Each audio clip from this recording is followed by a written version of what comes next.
All right, here we go. Go for it. All right, welcome to AC Flora High School. This is the Richland 215 AAA Blue against Yes. Midland Valley. Yeah, Midland Valley Post 157, made up of basically the entire Midland Valley baseball team, either JV or varsity team. So it should be hopefully a good one tonight. We've seen a lot of the blue team here at Forest Acres. Yeah, they're still undefeated, right? Yeah, they are the only 5-0 team we have in our ranks, or the undefeated team. They're 5-0.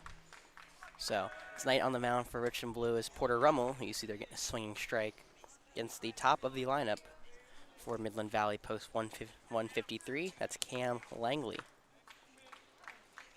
Rummel coming in tonight, only pitching 2 innings, but he's getting the start on the mound. Gets Langley fouling one back to move ahead 1-2 in the early portion of this one. Yeah, it looks like our outfield camera is not going to cooperate today. Yeah, it's a very windy day at the ballpark. Wind's blowing around I think it was blowing in from left field, and now it's kind of blowing from right to left in a little bit. It just, you can kind of hear it pick up right now. Yeah. It's gonna be interesting kind of seeing how that really impacts the game, but also kind of it impacts us back here as this doesn't help our camera situation. 2-2 pitch, soft ground over to first, but that goes just right of the bag, foul. Over at first for the 2-1-5, that's Miller Peel, who's made that first base bag his mainstay this summer so far, getting a majority of the playing time, at least to start the game at first. 2-2 pitch. Rummel coming home, swinging strike 3 in the dirt, drop third strike. Tank Bennett collects, throws down to first, 1 away easily. Porter Rummel gets a strikeout to start his afternoon/night here in Forest Acres. That will bring up Jad Benningfield, number 10 for Midland Valley Post. He is getting the start tonight in center field for Post 153 here for Midland Valley.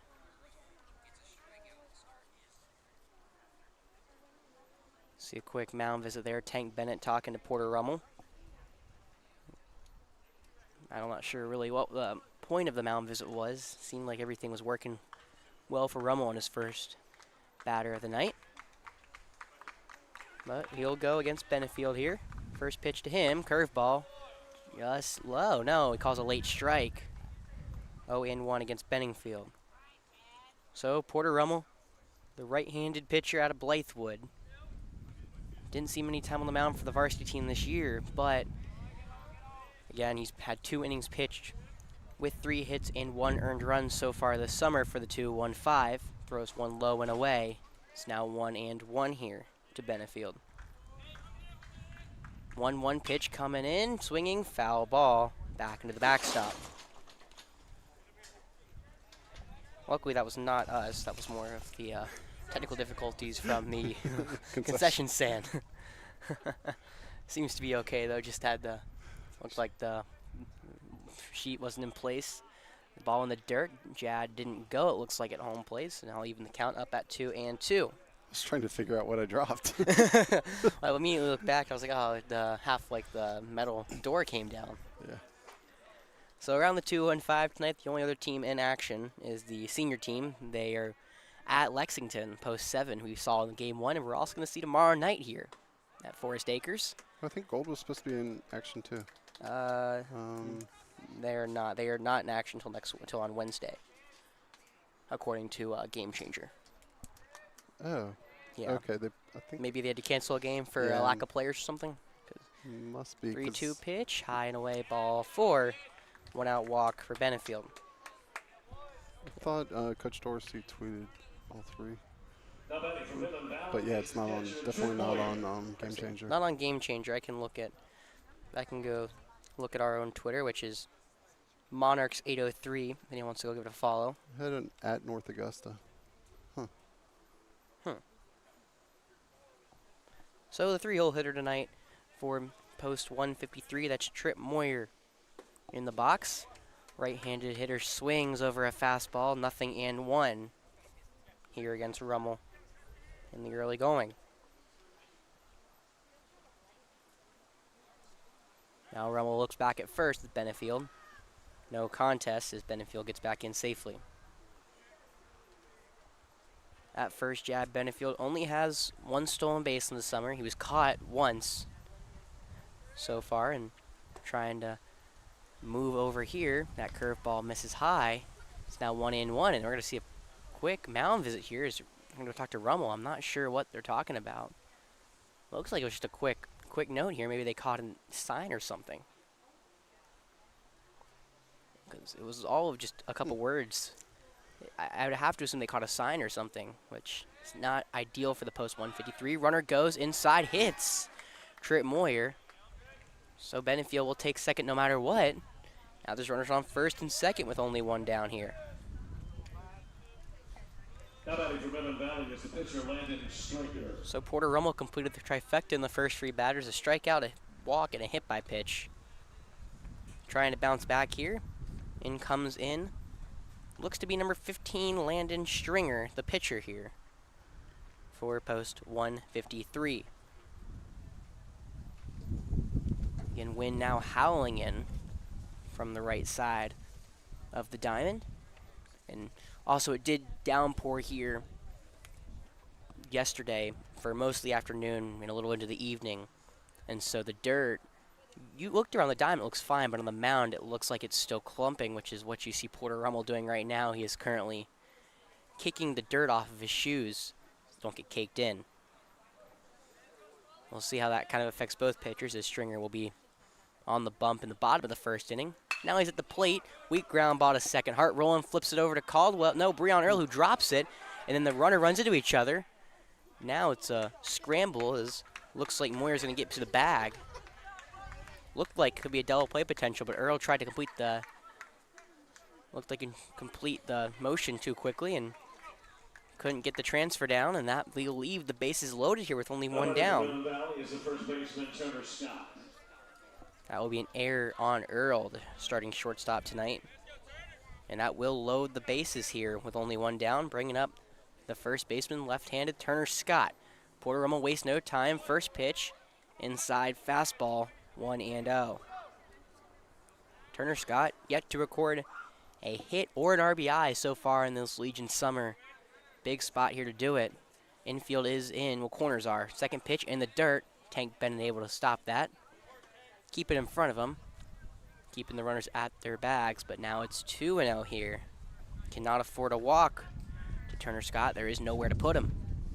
Now wind howling from the left side. 2-0 pitch on the way. Hard chopper over to the right side of the infield. Took by Hart rolling. Only play at first. He makes it. Runner comes home and scores. Midland Valley takes the early 1-0 advantage here against your 2-1-5 blue team. So now there's 2 down. Runners at first and second. For Midland Valley is the shortstop Nate Evans. Second and third. Second and third, you're right, excuse me. For shortstop Nate Evans. Again, every one of these players is a Midland Valley player, whether they're varsity or JV. That's what makes up this whole Midland Valley post, kind of like we saw with North Augusta. Was that a week ago, I guess, at this point? Or was it a week and a half? It was last week sometime. Yeah, I think it was like the first game last week we played in North Augusta. This blue team walked it off there. Now 1-0 pitch, high. Tank Bennett tried to snap, throw back to third. Evans, the lefty, makes it easy to snap back to third for Tank, but he wasn't able to get him. So, 2-0 count again here, this time against Evans. Porter Rummel trying to get out of the inning. Ball softly hit to second. Hart rolling will come in, have his time, fire to first for the third out. So Porter Rummel loads the bases, gets out of it mostly clean, but 1 runner comes across from Midland Valley as they take the 1-0 early advantage. We'll see the 2-1-5 come up to bat here in Forest Acres.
Roland. So welcome back to Forest Acres. Bottom of the first is set underway for the 2-1-5. The wind has been changing directions all of the top of the first. That doesn't change here. Now it's blowing in from right field, now towards the left field line. So we're going to kind of see just a lot of wind here tonight. You know, the storm kind of subsided. All that's over. I guess maybe the after effects here. Forest Acres leading it off in the bottom of the first, excuse me, for the 2-1-5. Hart Roland, the mainstay leadoff hitter for the blue team, found his home.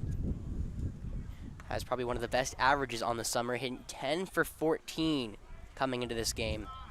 He's been an on-base machine for the 2-1-5, even drawing 3 walks, but he swings over a strike right there from Landon Stringer on the mound. Stringer, kind of like Rummel, excuse me, hasn't had much experience on the mound so far this summer, only 3 innings pitched, but he quickly worked into Hart Roland. Ball right around the waist, middle of the plate, strike 2. And Stringer took no time going up 0-2 on the 2-1-5's leadoff hitter. Third pitch on the way, low. Ball 1, Hart Roland able to lay off. Stringer only gave up 2 hits in his only other appearance and did not allow an earned run. Now trying to secure his first win of the summer right here. Ball softly hit to third. Caleb Arthur coming in, throws on the run to first, bouncing pick. No, going to get by the first baseman, Turner Scott, and that will allow Hart Roland to stroll into second. And a leadoff base runner here for the 2-1-5. That's going to be ruled as an error on the first baseman, Turner Scott. Only a 1 bouncer, meaning he has to pick that by technicality. So Hart Roland strolls into second. Error on the first baseman. And an early striking position here for the 2-1-5. Bring up the left-handed Jackson Botar. Botar getting the start tonight in center field. First pitch to him, swinging foul ball back into the bag.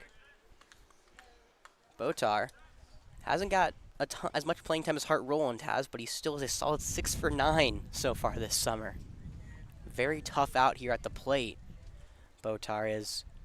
We'll see if he can do some damage here and get the 2-1-5 on the board. He bunts, but that one goes foul again. He's now behind, just like Hart Roland was, 0-2. Stringer did play on the varsity team this past year for Midland Valley, and he had 11 appearances.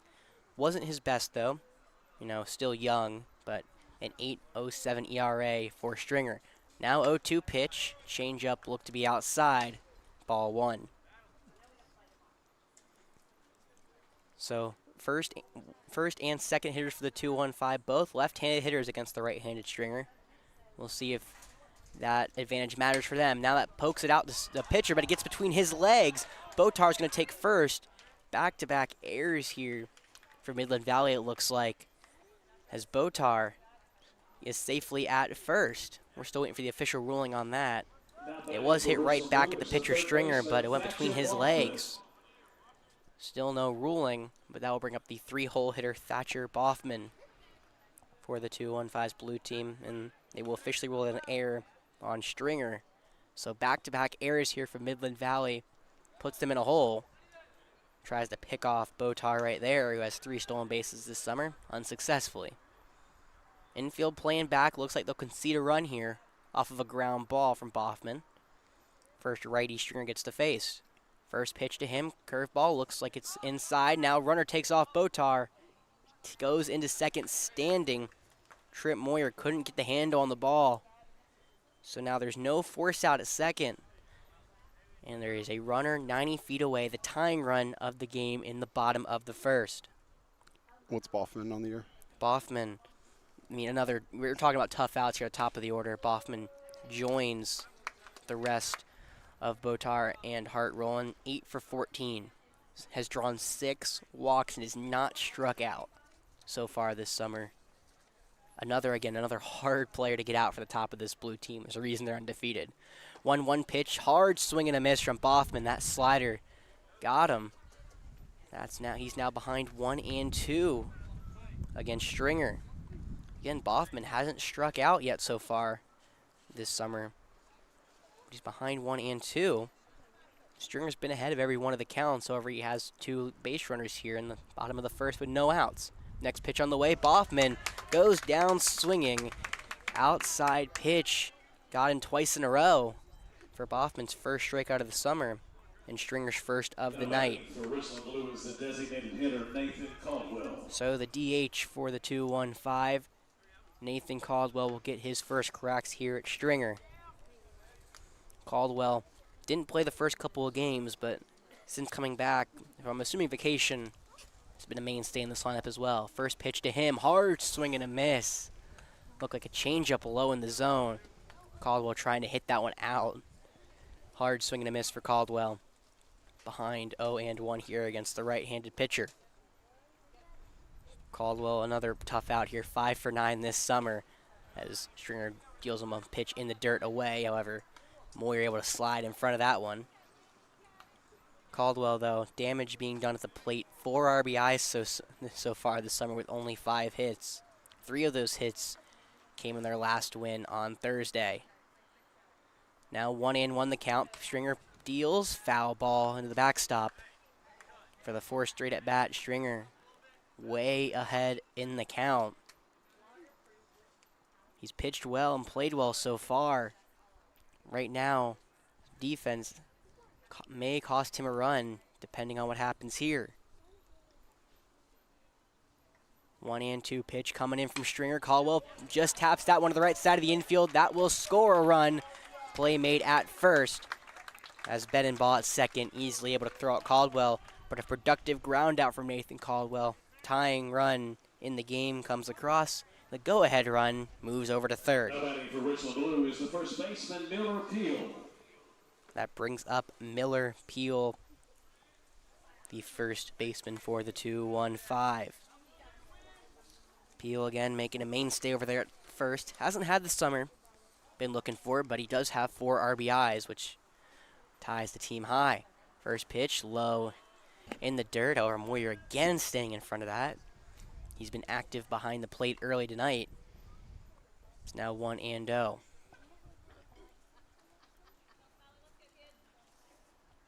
Peel been doing most of his damage for the 2-1-5 on the mound. This time he's trying to contribute at the plate with another hit. Next pitch to him looks to be outside fastball, called a strike in the zone, 1-1. Umpire behind the plate giving a late strike call. Both sides here in the first inning. Now Stringer tied up with Peel, 1-1. Comes home quickly, the pitch in the dirt. That's going to get away from Moyer. Runner breaks home. Now covering, not even close. Ball was thrown over to third by Moyer. And a wild pitch will score Botar from third. 2-1-5 gain the early. 2-1 advantage here against Midland Valley. So both of those are unearned runs against Stringer, as both of them came off of errors. So bases are cleared for Miller Peel. And he, for the first time tonight, a 2-1-5 hitter ahead of Stringer, 2-1, this deep in the count. Next pitch away, fastball, 3-1 here against Peel. And now the infield, especially the left side of the infield, playing way far back toward the outfield grass. See the shortstop, Caleb Arthur, and the third baseman way far back in their stance. Now 3-1 pitch, high inside, ball 4. 2-out walk to Miller Peel. Puts more trouble on. Now batting for Richland Blue is the right fielder, Owen Timmerman. So that brings up Owen Timmerman, the right fielder for the 2-1-5 here. Timmerman, the 6th batter of the inning. Trying look to deliver here. First pitch to him, low, ball 1.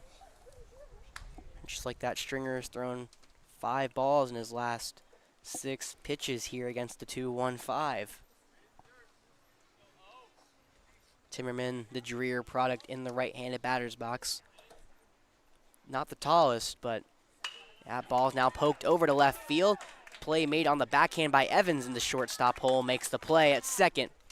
3 down. Timmerman grounds out, but the 2-1-5 able to put 2 across. 2 errors from Midland Valley that cost them here in the bottom of the first. We'll go to the second with the 2-1-5.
Starting off the top of the second for Midland Valley, third baseman Caleb Arthur.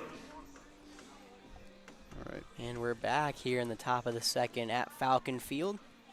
After a one-run top of the first for Midland Valley, the 2-1-5 plays 2 in the bottom of the first, where they hold a 2-1 lead now. Going into the second, leading off the third baseman for Midland Valley, that is Caleb Arthur at the dish. He will be trying to go against Porter Rummel. He took one outside for ball 1, and that one is low in the dirt. So Rummel, unlike Stringer, he's been behind a lot of his at-bats. He's behind again here to Arthur, 2-0. So Arthur, so far this summer, again, they've only really played 2 games. One was a scrimmage, but they played 2 games. Arthur 2 for 3 with 2 RBIs, one of the biggest contributors for Midland Valley.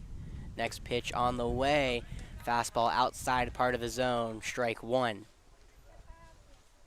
Arthur been one of the best players for Midland Valley this past season, too, hitting .245 with 13 ribbies for the Mustangs, and he fouls that one off. It's now 2-2 here against the righty Porter Rummel. Rummel gave up 1 in the top of the first after walking and hit by a pitch. They were able to score 1 off a ground out. 2-2, swinging strike 3 in the dirt. Now Tank has to collect, fires to first. Drop third strike, still a strikeout. Porter Rummel, that's his second on the day. First out in this second inning. So after Arthur steps in the second baseman, Balin Bedenbaugh. Bedenbaugh played this past season for the varsity team, trying to get a great summer in. Struck out 15 times for the varsity Mustangs, trying to right that ship here this summer. Have a strong summer in the way of next season. However, that curveball fools Bedenbaugh. He swings over it. Strike 1. We've talked a lot about the wind as well tonight. It's kind of more dying down and picking up as we go. It's still blowing in from right to left field. That pitch in the dirt. 1-1 against Bedenbaugh. And I will say, after 15 strikeouts, he is starting to right that wrong so far this summer. 2 for 5 with an RBI. Playing well so far for the Mustangs, trying to continue that as well, but that ball low and away in the dirt. He's ahead 2-1 against Rummel.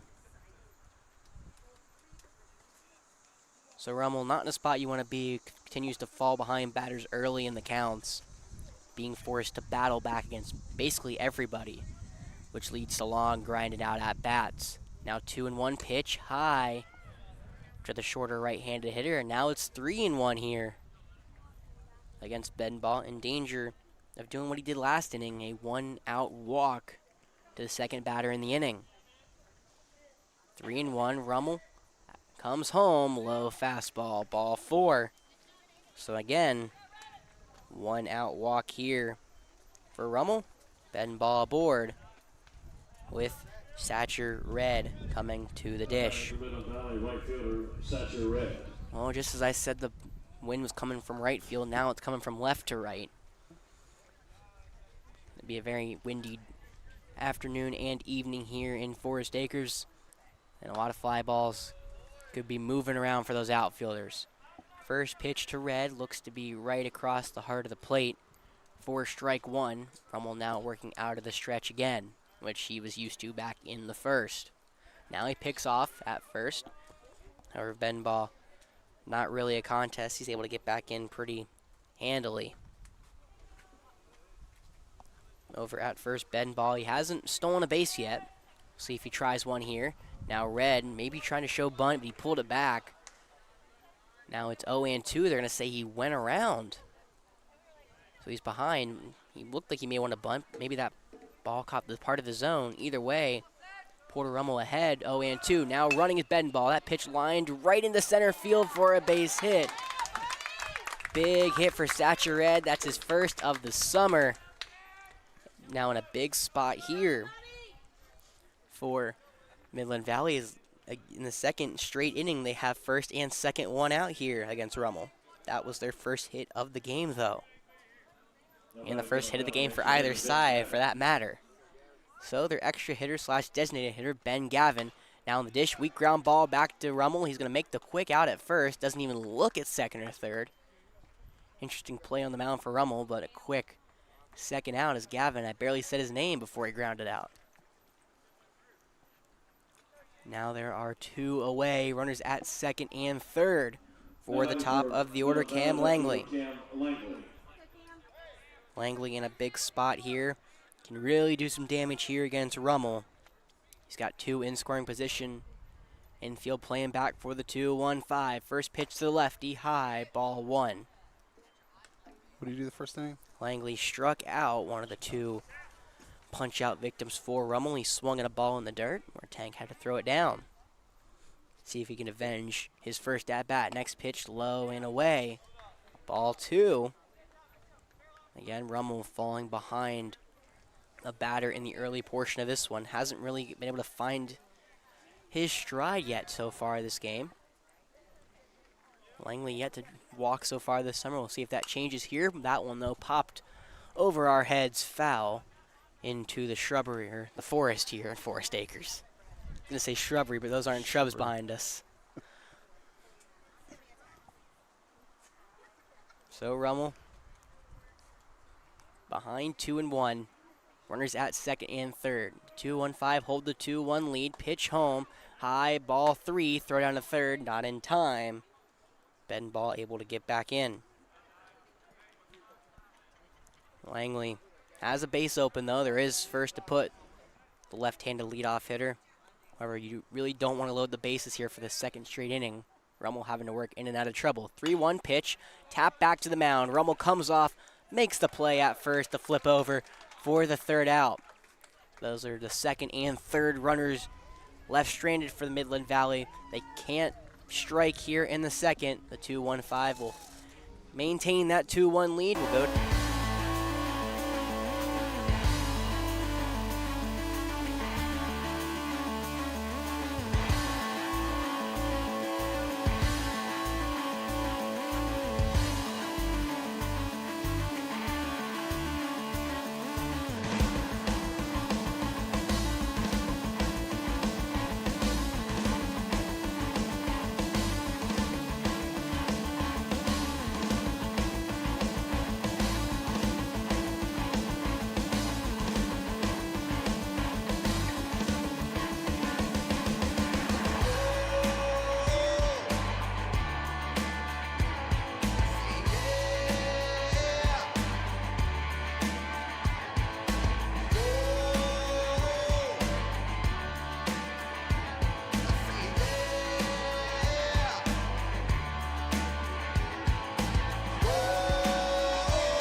Here we go. Welcome back to Forest Acres, South Carolina in the Midlands. We're set to begin the bottom of the first inning. Landon Stringer back out there on the bump for Midland Valley. He deals to Micah Ott. First pitch in the dirt, ball 1 against the left fielder for the 2-1-5. Quick update from just across the Midlands. The senior team is playing Lexington in the first in back-to-back games. They trail 1-0. But they have a scoring opportunity right now. No, it looks like they just scored. There you go. What was the As I said, Rucker Brandon looks like he delivered. sacrifice fly? Sack fly for Rucker Brandon ties that game at 1s in the second. Ott, though, puts one in the left field. That's a line drive base hit for Mike Ott. First one for the 2-1-5 goes hard around first. Hard stop as that ball quickly corralled by the left fielder Cam Langley and getting in. But a leadoff single for Mike Ott. Big spot for him. brings up Breon Earl. Richland Blues, the shortstop, Breon Earl. Breon Earl, the Dreer product, played this season for their varsity team. Only had 6 at-bats. Reached one of those times. First hit hard in the left field. That's going to get by the third baseman. Base hit. Breon Earl, that ball was a hot shot toward the third baseman. Looked like Caleb Arthur couldn't keep his handle on it, or really couldn't get the glove on it for that matter. Hard hit ball for Earl. That will go down as a hit. Yeah, I think that would be hit. I would That'd be agree. tough. So I would agree. That was even though it was right at Caleb Arthur, that ball was hard to kind of corral for him. So first and second, nobody out for the 2-1-5. They are threatening again here in the second. And up at the plate, that's Tank Bennett. Now, Bennett has been struggling as of late at the plate for the 2-1-5. Hasn't had a hit since game 1. Would love to produce here in a big spot, though. He takes the curveball across the plate for strike 1. Stringer now picks off at second. That ball just a little late. Sliding back in safely was Micah Odd. It was a good pickoff attempt from Stringer. Benbaugh just put the tag a tad late there on Odd, as they were going to maybe hold him close to the bag. Now they get off of him. Pitch to Tank, swinging strike 2. Tank swings over another breaking ball. Stringer giving him 2 in a row. He's ahead of the count where he's been most of the night. Here now against the 9-hole hitter, catcher Tank Bennett. Now pitch to him, curveball. Tank's able to weakly ground that one over to the left side of the infield. Only play's going to be at first. Tank Bennett, does he beat that out? No, he doesn't. Out by a step. However, another productive ground out for the 2-1-5, this time by Tank Bennett, moves both runners into scoring position now. Second and third, 1 down for the ever so dangerous Hart Rowland. It was a good play by Caleb Arthur. He had to come over from third, cut that ball off in the hole and make the play to Tank Bennett. Almost allowing Tank to reach first off an infield single. His only play was at first. And now 1 down for Hart Rowland. Stringer throws a first pitch fastball outside, ball 1. We've seen Hart produce. He was 2 for 4 in their win last Thursday. He was 5 for 5 in the win here last week on Wednesday. Dangerous hitter in Rowland. Now that ball tapped over to the right side of the infield. First baseman fields it, only play at first. However, Hart Rowland's going to beat that to first. Ball gets away. Breon Earl coming around second. He will score. And another error against Midland Valley. That play could have been made at first. They weren't going to get the out at home, so the 2-1-5 do tack on a run. However, that ball was thrown away by Turner Scott, the first baseman. And Hart Rowland, 2 RBI, air reached. And Midland Valley shoots himself in the foot again. Come on, boys. So, and that's the 4th error of the game for Midland Valley. The third one we talked about, there was 2 on the first play. The third one was the wild pitch where Jackson Botar came home, the ball that got away from Trip Moyer. Now Botar back at the dish. Again, he reached on an error back to the pitcher as Stringer had the ball go between his legs. Now trying to right that wrong here against Botar, but he's behind 2-0 against the 2-hole lefty. Now Hart goes, run pitch high, no throwdown. Looked like they wanted to kind of pitch out there as Stringer kind of gesturing saying my bad. But that pitch was too high for Moyer to throw down.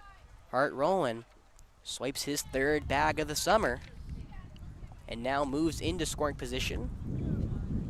They're behind Botar 3-0. It'll be interesting to see kind of what pitch they give him here as Botar no slouch in the box. Lefty again has 6 hits so far this summer. Pitch outside fastball. I guess the scoreboard's wrong, excuse me. I guess now it's 3-0 here against Botar. I had it at 2-0, but then I added it because of the scoreboard. Yeah, the scoreboard is All right, not so been we're at 3-0, right? I think we're at 3-0, Okay. yes. The scoreboard's 2-2 now. Yeah, it's a whole interesting concept. That's a foul down the first baseline, so we think it's 3-1 Yeah. here with Botar up, and then the ever so dangerous Thatcher Boffman on deck with the having 4 RBIs on the summer. Also had a big day in the win last Wednesday here in Forest Acres.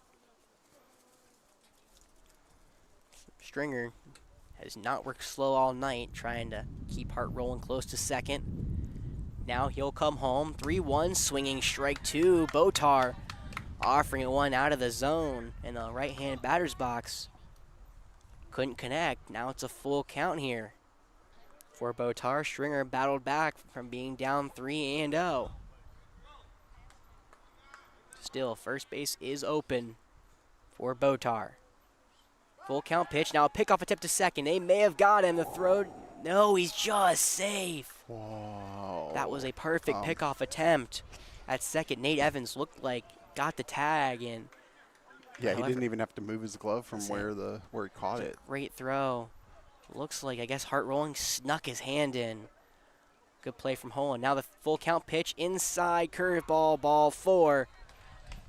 1 out walk there from Stringer. We'll put runners at first and second here. That was Stringer's second walk of the game.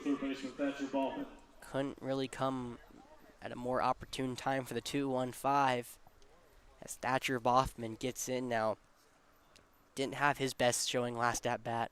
Went down swinging on a couple pitches out of the zone. First pitch to Boffman though, curveball doesn't break enough. Ball 1. It'll be interesting, you know. Stringer gave him just dealt him an outside, so like 3 outside pitches in a row to get him swinging. And this first pitch he throws to Boffman, inside fastball. Now another pickoff attempt. This time we'll look a little later as Hart rolling, able to slide back in safely. They are giving him different looks though at second. It was Nate Evans' last pickoff attempt. In this pickoff attempt, it was Ben Benenbaugh, the second baseman, who tried to put the tag down. Now Hart rolling goes, swinging, foul ball back. Looked to be a double steal. Hart rolling got a great jump off Stringer. However, Boffman fouls that one back. And Hart rolling basically has to go back from third base. So 1-1 here. Hart rolling at second, Botar at first. Boffman at the dish, trying to attack Stringer.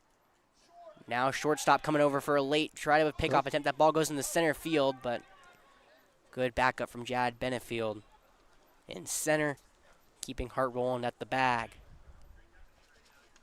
They've seen them do everything to try to get Hart rolling out at second. Even this time, a fan calling over to him, telling which one was coming. They've had both the shortstop and second baseman both come over, hold them on. Now they back up. 1-1 pitch to Boffman. Off speed. Yes, it did. Inside part of the zone. Strike 2. Looked like a slider there from Stringer. Got Boffman looking. He's quickly behind 1-2. He had his first strikeout of the summer.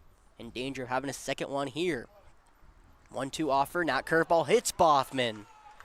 He tosses the bat as everyone moves up, and Stringer loads the bases. And opportune for the Midland Valley post 153, and that will bring back up Nathan Caldwell. Caldwell had a productive ground out last at bat, grounded out to second, but that allowed Hart rolling to come and score the tying run at the time for the 2-1-5, as now they lead it 4-1 here. Caldwell at the dish, trying to do some more damage here. First pitch on the way and fouled back hard into the net. Caldwell looked like he was just under that one and a little late.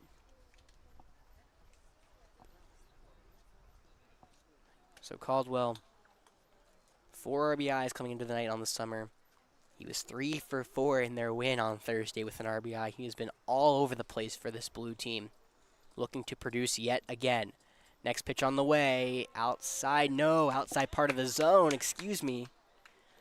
That slider catching the outside corner. Now it's 0-2 here against the designated hitter for the 2-1-5.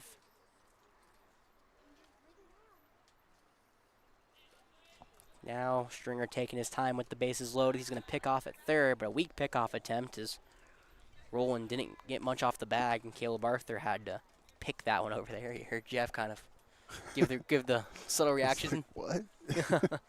Well, he wanted to do a pickup attempt, but Hartwell was so close he kind of just lobbed it over there because he knew there was no chance of getting him out. Now here comes the 0-2 to Caldwell. Curveball bouncing over to shortstop. Nate Evans going to have to go to first on the throw, and he's going to have an out, but another productive out for Caldwell, as that's going to bring home Hartwell with the third run of the inning, giving the 2-1-5 a 5-1 lead here in the bottom of the second. So Caldwell doing what needs to be done, grounding out in the most productive way possible. Putting 2 across 1, I think will go down as an RBI. 1 was an earned run off of Stringer. Now there are 2 down for Miller Peel. First baseman walked against Stringer an inning ago. See if he can put one in play. Hard swing and a miss. Fastball low in the zone. Strike 1 here against the hulking righty. Peel, we already said, has 4 RBIs this summer.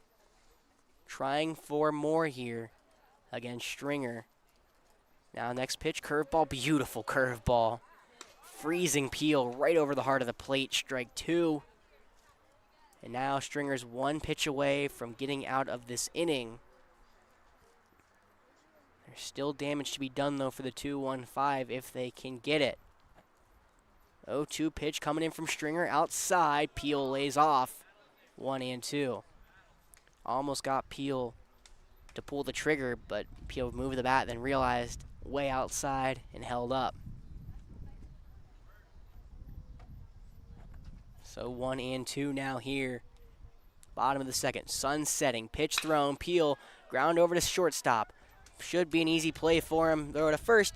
That's the third out of the inning. Nate Evans able to make the easy throw, but 3 come across. 2 hits for the 2-1-5, 2 walks against Stringer, and they're able to plate 3 to give them the 5-1 lead. We'll head to the third here.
Top of the third for Midland Valley, center fielder Jad Benefield. So welcome back here to Falcon Field on Definite Fiction. We're going to the top of the third inning in a quick little merry-go-round here for the 2-1-5. Owen Timmerman comes in to play shortstop. That will make Miller Peel at first base go out and replace him, which will put Breon Earl, the shortstop, over at first. So a little merry-go-round there for the 2-1-5. However, one constant, Porter Rummel on the mound, throwing a first pitch swinging strike to Jag Benenfield.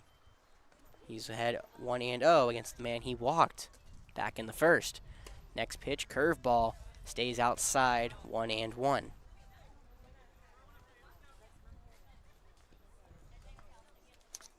So no really tell why the 2-1-5 moving people around. You know, they've been doing it all summer, so very early fielders changing there for the 2-1-5 as Porter Rummel throws him in the dirt, and as of now, Rummel, this is longest outing of the summer so far. We'll see if he can keep up after a solid last inning. He let one come across in the first, but he was able to skirt around danger inning ago.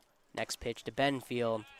High and away. He's behind 3-1, where, again, he's been sitting all day to all sort of night. Stringer's been ahead of the count for post 153, while Porter Rummel on the mound right now has been behind. Now that pitch high, ball 4.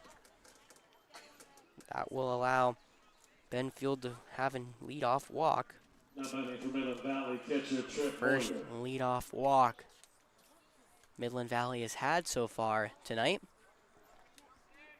Now in steps in the catcher, Trip Moyer into the right-handed batter's box, where it was hit by a pitch. Back in the first, was left stranded at third. That ball skied into center field, going over Botar to his right, makes the play out 1. Benfield retreats back to first. First action for the 2-1-5's outfield tonight. Botar makes the most of it. Quick first out. Now I'll bring up the pitcher, Landon Stringer, trying to help himself out. His team is in a 5-1 hole here in the top of the third. Now runner goes out first. Pitch outside. The throw down to second on a hop. A little late there. Benefield takes second. That ball was, even if the tag was in time, it looked like the ball was dropped on the throw down. Was a good ball for Tank to throw. That was outside. Now it's 1-0. Ball skied foul. Bringing up 1-1 here against Stringer.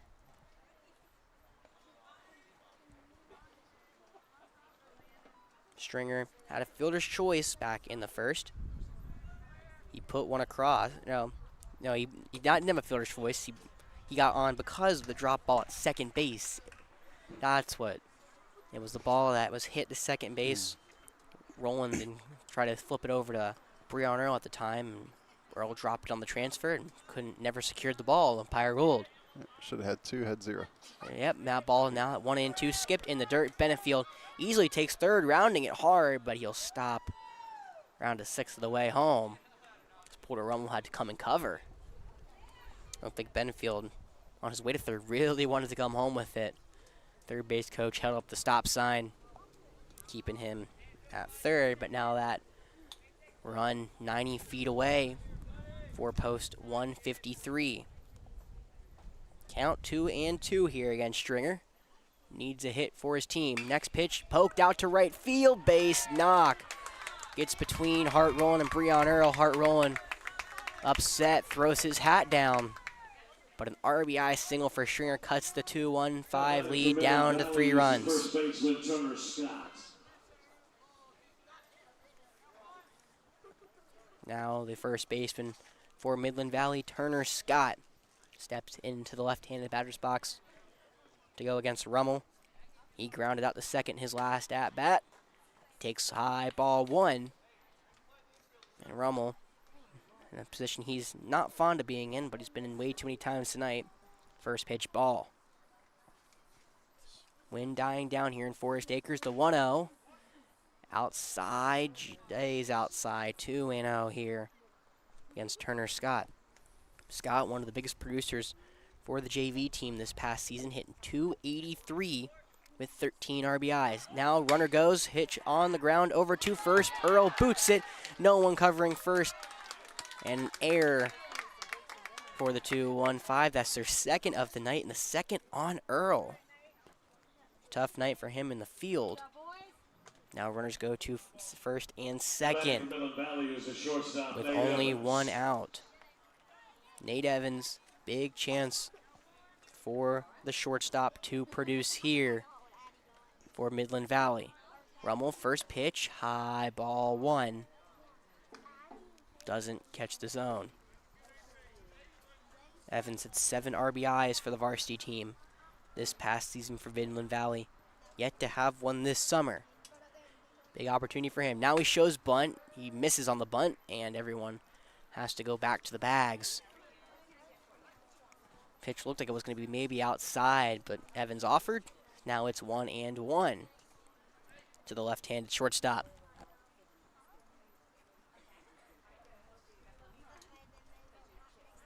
Rummel taking his time, now comes home. Looks to be a low fastball, 2-1.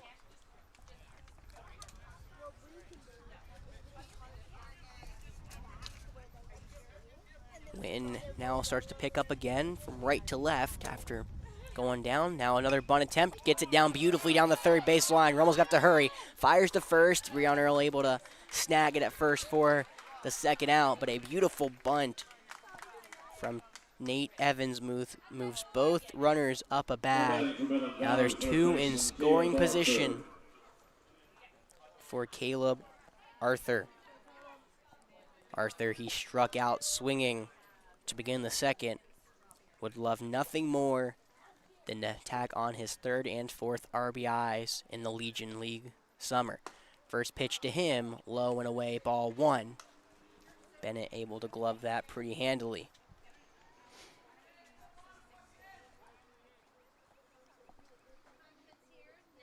Next pitch on the way, another one in the dirt, skipping Bennett.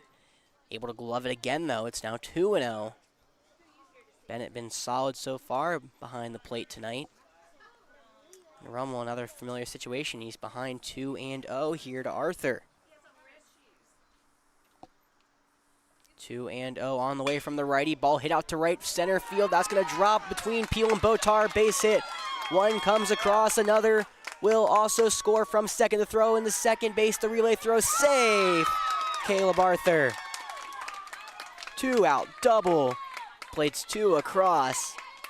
Midland Valley has cut the lead down to 1 here in the top of the third. We may have a pitching change here for the 2-1-5. It looks like we will. Porter Rummel, 2 2/3 innings, 4 hits, 2 strikeouts, and 3 walks. Pitching change for the 2-1-5. We'll be right back here.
For Midland Valley, second baseman Balin Bennett. So, Porter Rummel is done for tonight. And along with Rummel, there's a couple changes around the diamond. But in the pitch is number 4, Paul Choate, the right-handed hitter from AC Flora. Trying to get a big out here in the third. That tying run over at second. He will get Balin Bedenbaugh at the dish, the righty, who walked against Rummel. He's ahead 1-0. Choate now finds his own fastball inner half, strike 1. along with Choate coming in on the mound. Miller Peel will retake first base. Nathan Caldwell comes in the game at shortstop, and Owen Thurman goes back to right field. 2-0 pitch, or no, 1-2 pitch. I think. It was Yeah, 1-1. 1-1. Excuse me. Yeah, 1-1 was inside. So now it's 2-1. Scoreboard not been the best so far here. 2-1 pitch on its way off speed outside. It's now 3-1 here against Bedenbaugh. Choate in danger of a walk here to put the go-ahead run on. Now pitch he does outside and away. Ball 4. And just like that, Midland Valley has life. They were trailing 5-1 coming into this inning, but they've plated 3 across. After the Caleb Arthur double put 2. Now they're looking to take the lead here, that runner on first. And after all the errors, there's only 1 for the 2-1-5, but only one of those earned runs apparently for Rummel they've marked down as an earned run. We'll see how that changes as the game goes along. His first pitch, swinging strike 1 to the right fielder, 9-hole, Thatcher Red. Next pitch on the way, inside fastball, doesn't catch the zone. 1-1 for the right-handed pitcher. On the mound, Choate has only come in once before this summer. He came and faced one batter and walked him. Now he's trying to right that wrong, but he throws another pitch outside and away for a ball, and he's behind 2-1 against the 9-hole hitter. After Red, it's Ben Gavin, the extra hitter / designated hitter for Midland Valley. Then the lineup turns over. However, Choate looking to attack. Breaking ball over the zone, swinging strike 2.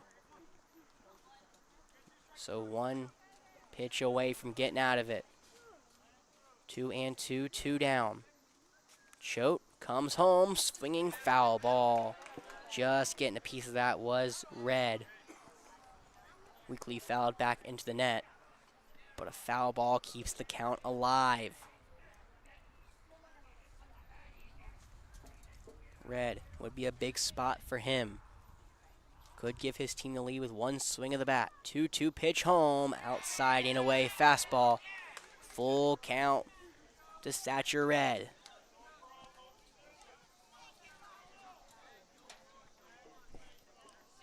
Red had his first hit of the summer last at bat, looking for another walk. And this time he gets the walk. Ball 4 outside. That will load the bases here for Midland Valley.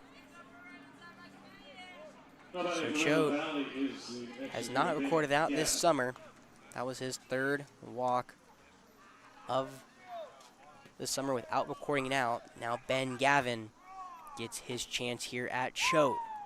Bases loaded, nowhere to go. First pitch hit into left field right at Ott. Ott makes the run, not in time, but actually falls in front of him. One comes around, the relay throw into third. Should be in time. Did he get in safely? Yes, no, he did not. Looked like he might, but the relay throw from Ott to Boffman to Bennett, guns down. Bedenbaugh at second. However, the tying run came across Caleb Arthur, so we are tied at 5s going to the bottom of the 3rd here at Falcon Field.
we are back.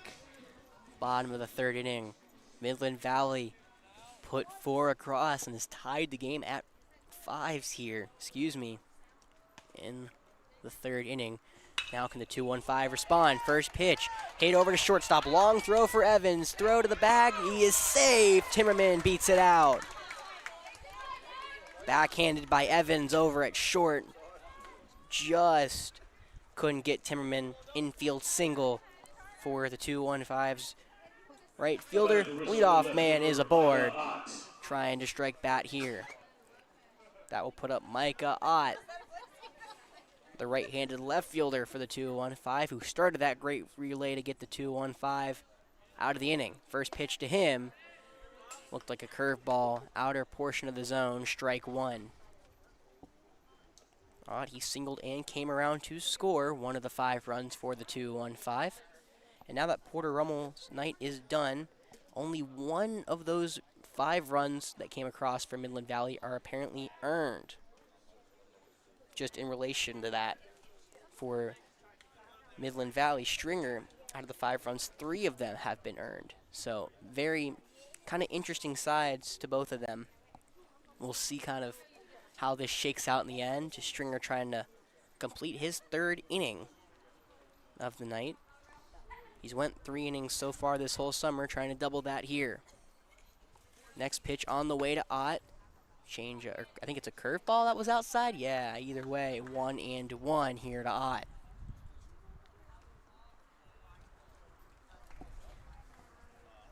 Ott, that single in the last inning was his first hit of the summer. Trying to do it again. Pitch in the dirt, gets away from Moyer, going to second. No hesitation, Owen Timmerman. Great read at first base from Timmerman. Right when that ball hit the dirt, Timmerman took off and takes second. So now that go-ahead run for the 2-1-5 into scoring position. They've scored multiple runs in the first 2 innings, trying to start that here. 2-1 pitch to Ott. Ball lined right over the second baseman's head in the right field, base hit. Timmerman hits third. He's going around for the plate. That relay throw, no throw. He holds the ball. RBI single for Micah Ott. Came into the night with no hits. Make that 2 on the night for him so far. And now that's his first RBI of the summer.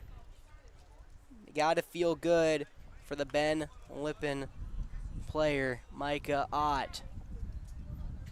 So now, after all of that kind of mixing and matching around, it's Nathan Caldwell up for the 2-1-5. After all of the mixing and matching they did, Caldwell moved into Breon Earl's spot.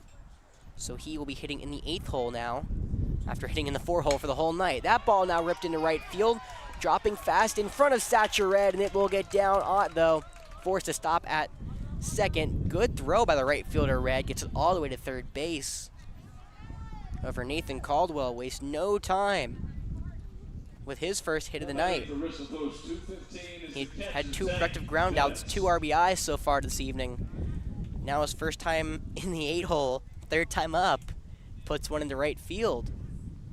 So now first and second, nobody out. Satcher Red is now giving up the lead, and the 2-1-5 are looking to do more here to the right-handed pitcher. It's Tank Bennett at the dish. First pitch to him, curveball behind Tank Bennett. Bennett's claiming it hit him. Umpire doesn't rule anything. Says no, it didn't. So Bennett forced to stay in. Bennett upset with the call. Says it hit him on the elbow. Looked like he tried to, maybe the umpire saying he moved it back into the ball. Not sure the official call. Either way, pickoff attempt to second. Ott back in safely. We saw them do it so many times with Hart Rowland.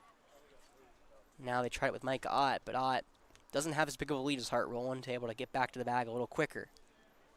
First base is also in, no hold on Caldwell. Next pitch, Bennett fouling to the left side into the Midland Valley dugout. It's now 1-1 here against the catcher from Dreer. Wind picking up in gusts has died down again. 1-1 on the way to Bennett. This time another one that almost hits him. Fastball inside, 2-1 here.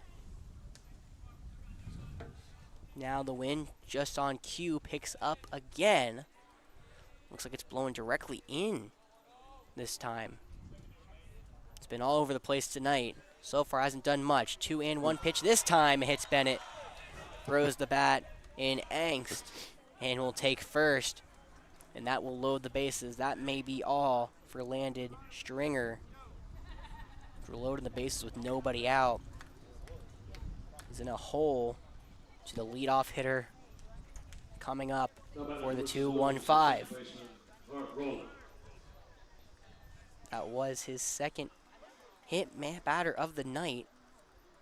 He's given up 6 hits so far this evening. Stringer hasn't had the night he's wanted. Now we're going to see a courtesy runner come in for Bennett at first. I think that is James Lay. I cannot tell. No, it's Adger Johnson, excuse me. So Adger Johnson, the AC Flora product, will move in at first for the catcher Tank Bennett. Now we'll bring up Hart Roland, top of the order. 2-1-5 already took the lead back. Now looking for more insurance. First pitch to Roland, outside, off speed, 1-0. Roland reached base both times, and both of them have been off of errors, looking for his first true hit of the game. Next pitch on the way, outside changeup. That caught the zone apparently against the lefty. It's now 1-1. Here to Roland. Bases are loaded. Corner infielders in. No outs. Pitch now on the way. High slider. 2-1 against Roland. Again, Roland's been ever so dangerous as of late. Hasn't had an actual hit tonight. But one here would make him forget about all of that, because he's reached base both times. They've both been on error, though. Stringer now comes home. 2-1. High fly into left field. Langley going to go back. He's going to try to run and then catch the ball. Micah Ott tagging from third. The throw in on a hop, and that ball's redirected. Now Caldwell trying to take third. Now that throw down to third in time for the second out. A lot happened there. But the 2-1-5, they do tack on one off the sacrifice fly from Hart Roland. That ball was a beautiful throw there from Langley. It was actually more redirected by the third baseman, Caleb Arthur, I think, or was it this pitcher? Either way, that ball may have that redirection may have kind of cost him. It kind of hit him, may have kind of cost Moyer on the tag. But then Caldwell trying to take third after the throw came in was thrown out by Moyer. So now the only runner on the base pass is Adger Johnson at second, and now Jackson Botar is at the dish. And he receives a first pitch out and away, the lefty. 1-0. A lot of moving parts on that last play. The 2-1-5, though, all you need to know is they have a 7-5 lead now. Stringer trying to keep Adger now close to second. You've seen him very wary of the runner at second base. It was Hart Roland, then it was Micah Ott, and now he's trying to make sure Adger Johnson stays close. Here against the lefty, Jackson Botar. Second pitch to him, hard hit back at the mound, gloving it Stringer, able to knock it down, throw it to first, third out. Stringer able to work out of trouble, but the 2-1-5 retake the lead. 7-5 here, going to 4 here.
Ribbon Valley is the left fielder, Cam Langley.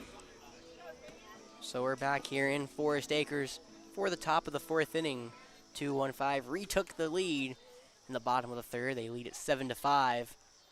The top of the order back up here for Midland Valley. That is Cam Langley leading it off, the lefty against Choate, who throws him a first pitch fastball away, ball 1.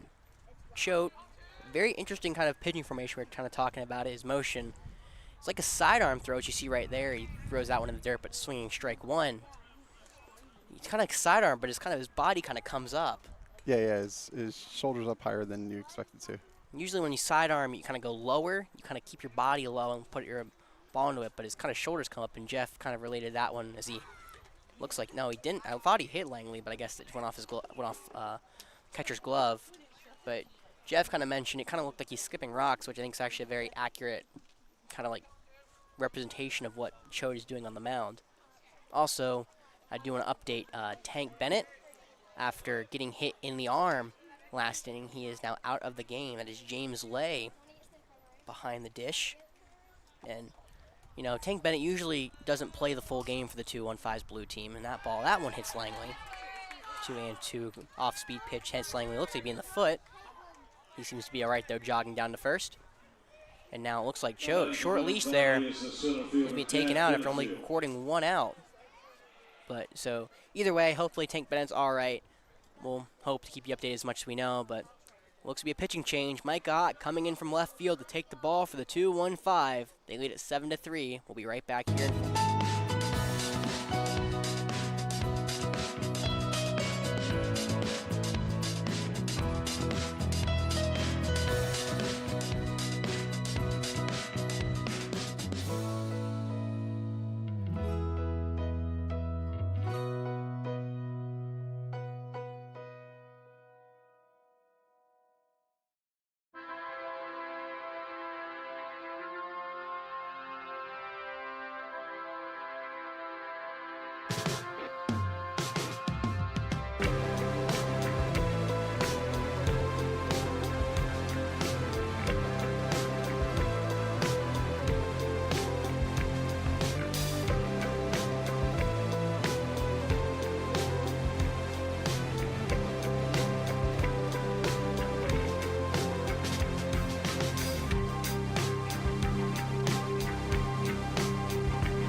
Here we go.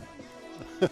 So 2-1-5, new pitcher. It's Micah Ott on the bump for the 2-1-5. He's had a big day at the plate so far. Now try and continue that success on the mound. He takes over for Paul Choate after Choate only records 1 out this whole game. And now Benefield in there for Midland Valley. Fouls that one back. The new catcher, James Lay, just can't make the catch along the wall. He ran into the wall. Hobbling back behind the plate. Looks, hopefully he's okay. It was a tough play to make that foul ball. Basically came in on the netting, and Lay had to try to run into the wall to make the play. Couldn't come down with the ball, so 0-1 here against the 2-hole hitter. Also over in Lexington, the senior team retakes the lead after a Carew Bates 2 RBI double. Now Langley goes, pitch down in the way, throw down to second, not in time. Langley swipes second. And now puts a runner in scoring position here for Midland Valley. That was a low pitch there against Benefield. Count looks to be moving to 1-1. Third pitch on the way. Overarching curveball, just not low enough. Little high. It's now 2-1. And Lay coming out to talk to Ott. So while we're in this little delay, Mike Ott, so far this summer, had 2 appearances, including one back on Thursday. 1 2/3 innings, only allowed 1 hit and no earned runs. So been solid for Ott in his limited time on the bump. He's much big relief spot here for Ott, much needed for the 2-1-5. He's ahead 2-1 against Benefield. Now ball in the dirt, 3-1 after the quick mound visit from the catcher James Lay. And Benefield has his path to first open up. It's a 3-1 count here. Benefield hasn't walked, or he hasn't walked coming into tonight, but he's walked twice tonight. Trying for his third. Yes, it does. Curveball doesn't break enough. Now the tying run moves over to first. Micah Ott comes in. 5-pitch walk to Benefield after getting a foul ball on the first pitch he threw. The batter from Midland Valley is the catcher, Trip Moyer. That will move over to first, and here comes Trip Moyer. Moyer 0 for 1 tonight. He was hit by a pitch in the first, but he flew out to center field back just an inning ago. He's now showing bunt against Ott. First pitch low and away. Ball 1. First baseman Miller Peel was crashing. So the righty Moyer are going to look to bunt this one down the first baseline here. Move both runners over. If Peel crashes, it looks like Cart Rowland will cover the bag at first.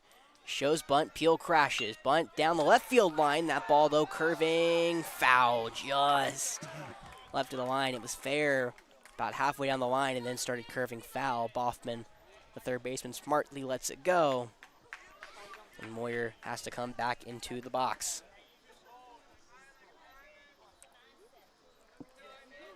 Count now moves to 1-1 here against Trip Moyer.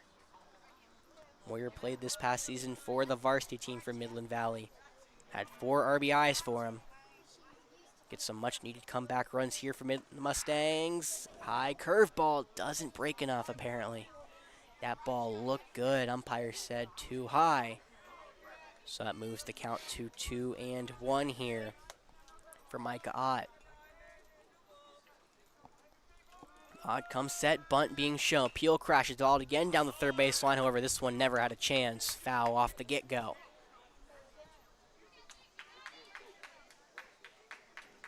So count now moves to 2-2. Both runners go back to the bags. I will say the only 3 strikes Ott has thrown have all been foul balls. 2 failed bunt attempts and a foul pop-up from Benefield. Now it looks like Moore is going to swing that bat. 2-2 pitch on the way, swinging shortly back to the left side, swinging bunt. It actually may be. Ott has to throw to first, and he gets the out at first by a step. Moyer looked like he may beat that out, but he couldn't. So after Moyer tried to lay down the bunt twice, basically got a swinging bunt there. Tried to lay that bunt down, failed both times. However, does exactly what he needs to do. He grounds out for the first out, but both runners now move into scoring position. That tying run for Midland Valley over at second for Landon Stringer. Now infield is in for the 2-1-5. Ott work out of, looks to be just regular position. Ball into center field. Botar back, makes the play. Now throws that ball to third. Tagging up at first was Langley, and will come home with the 6th run of the game for Midland Valley. Sacrifice fly for Stringer. Puts the 6th run of the game for Midland Valley across. And now they only trail by 1. It's 7-6. So that run will be charged to Paul Choate. Micah Ott's slate is clean for now. Is now Turner Scott. So after Ott worked out of the windup, he moves back to the stretch here against Scott. And first pitch he throws out of it.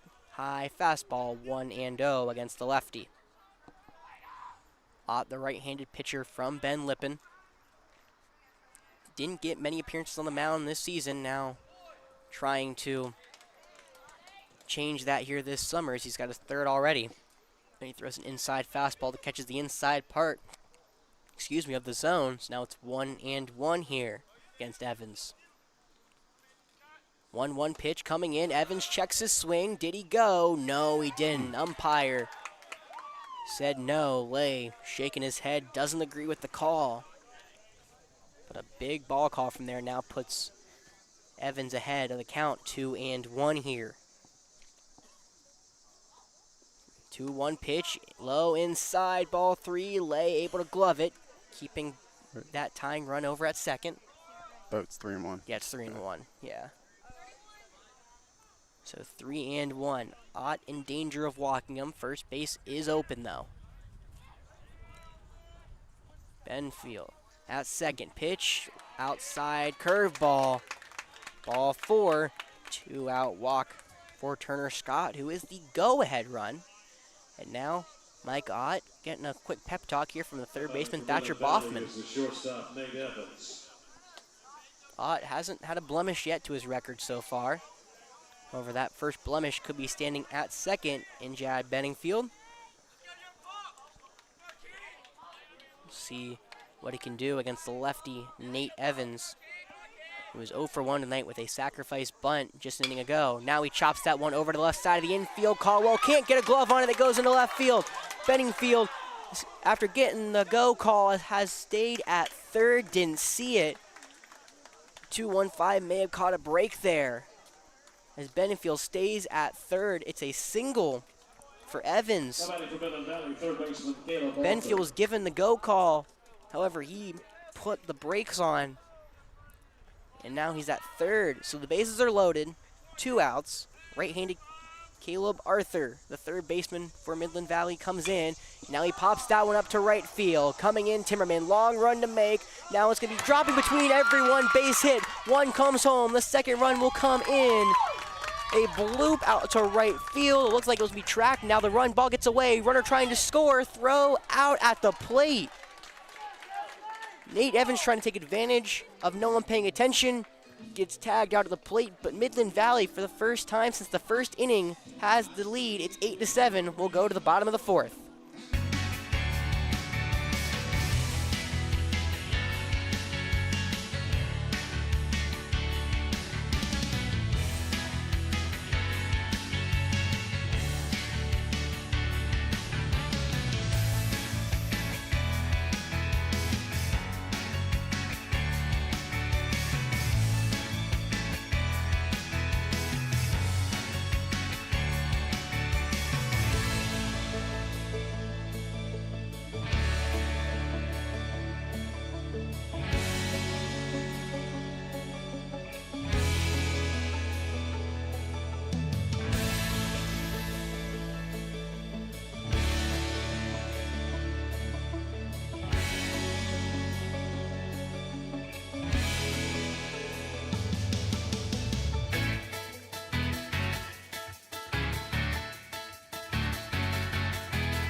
All right. So during the break, people at home are seeing me switch to the outfield camera, and then I have like picture-in-picture the other camera. I'm just working on the sync between the two cameras. Right now it's off, so I can't show the outfield camera. No, you're good. I'm still recovering from that last inning. It's so confusing. It was so for the first time since the top of the first, Midland Valley holds a 1-run lead, and it's because of that man on the mound now, the new pitcher, Caleb Arthur. Arthur had that bloop single into right field that scored 2 and had the third runner tagged out at the plate. So Landon Stringer is done. He moved over to third. Him and Arthur switched. Stringer pitched 3 innings, had 5 earned runs, gave up 6 hits, and he's in line for the win. Now it's Boffman, who hard hit right back at center line. Benningfield going back. That ball gets over his head and going to get to the wall. Thatcher Boffman standing into second. Actually, it's a slide, late slide, didn't need to. Boffman leadoff double there for the 2-1-5. That ball was smoked off the bat. It just kept going, and Benfield has no chance to catch up to it. So that tying run for the 2-1-5. And now Caldwell moves back into his spot. That must have been. This must have been Breon Earl wearing the. Is he wearing the same jersey number? Breon Earl's 2. Maybe He's it was number 2, right? Yeah, but maybe it was Breon Earl who got that single. But I thought it was Well, I think you probably just saw the 2. So yeah. So it was Breon Earl, I guess, on the bottom. So Caldwell here looking for his first hit of the day. Takes one low. It's now 2-0 against Caldwell. Even we're confused back here on Definite Fiction. Yeah, it looks like they gave it was Caldwell who came in for Earl. Now Caldwell's back in the what? Okay. Did we miss No, apparently even on Game Changer, that ball hits Caldwell now. But you can't do that though. It has to be some way they moved around the order. I have no idea though. Either way, Caldwell hit by a pitch goes to first. In his 4th at-bat of the night. Maybe we'll have to go back and look after this game, see if that was Earl or Caldwell. Either way, first and second, nobody out, and Caleb Arthur gave up a leadoff double and now hit a batter. Now we're going to see the coach come out and talk to him. Looks to be he'll stay in the game, but not the way he wanted to start his outing on the mound. So Arthur hasn't appeared on the mound this summer so far, but for the JV squad for Midland Valley, had 6 appearances, 10 innings pitched, and 21 earned runs. Trying to improve on that going into next year. Quick mound visit here. We'll see.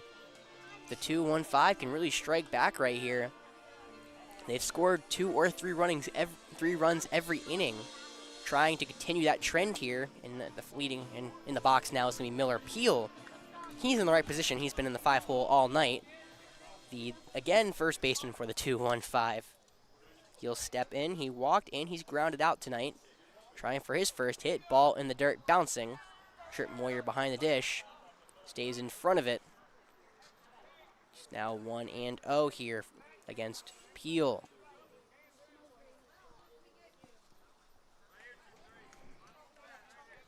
Miller Peel, the Dreer student, trying to add on to his 4 RBIs this summer. That ball grounded foul down the left field line.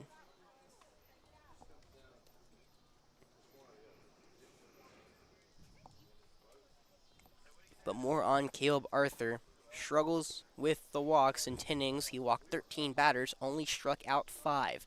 The 1-1 pitch, curveball inside, ball 2. Peel had to brush off the plate there for a second, but doesn't really come close to hitting him. 2-1 for Arthur on the bump. The right-handed pitcher throws low, fastball. It's now 3-1 here against Peel. A walk would load the bases with nobody out. Midland Valley in danger of getting in a big jam here early in the bottom of the 4th. 3-1 pitch on the way. Fastball, low, outer edge, strike 2. Another late strike call from the umpire. He's not yelling it loudly, so it's taking a while for us to really see it. But here it's a full count pitch against Peel. 3-2 on the way, runners stay, ball in the dirt. A walk to Miller Peel, second of the game that will load the bases here Richland blue is the right fielder Owen Timmerman. with nobody out. So Owen Timmerman, big opportunity. All right, so earlier you said that somebody was tied for the lead with 4 RBIs. That was wrong. Yeah. So I forgot about last game for Timmerman because Timmerman only had 2 going into his last game on Thursday. However, on Thursday, Owen Timmerman was 2 for 4 with 4 RBIs. So Owen Timmerman is actually the most productive player on this team. We'll see if he can continue that. Hard hit ball in the left field. Langley having to come in. Long run. It's going to drop right in front of him. Base hit. 1 run scoring. Caldwell around third. Throw to the plate. Looks like great throw. Relay throw. Got him. Langley with the throw in left field. Cuts down the go-ahead run. Caldwell trying to score. Give and go all the way. Thrown out at the plate. Nothing to hang your head about as he walks back to the dugout. Just a great throw from Langley. Keeping the game tied here at 8. Yeah, it was a great throw. He Caldwell had a great jump because he could see that it was dropping from his angle at second base. He had to say there's nothing wrong about that play. That was just a better defensive play by Langley. So, a couple great defensive plays here from both from all the outfielders so far for both Midland Valley and the 215 Richland Blue Squad. This game stays at 8. And now Mike Ott in the dish, and the second straight bounced ball from Caleb Arthur puts him behind 2-0. No one has been able to advance yet, though. This game, all action, no breaks. Been that since the first inning. Combined 16 runs, and we're just over halfway into this game. 2-0 pitch to Ott, swinging strike 1 off speed. There from Arthur.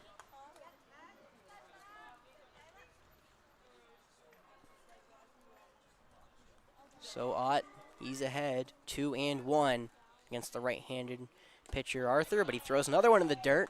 Another good glove from Moyer keeps it in front of him, and now it's 3-1. So for the second time in the last 3 batters, a walk would load the bases. This time it's to Micah Ott, who's had a big day at the plate with 2 singles. 3-1 pitch on the way, fastball right down Broadway, strike 2, excuse me. Load the count up.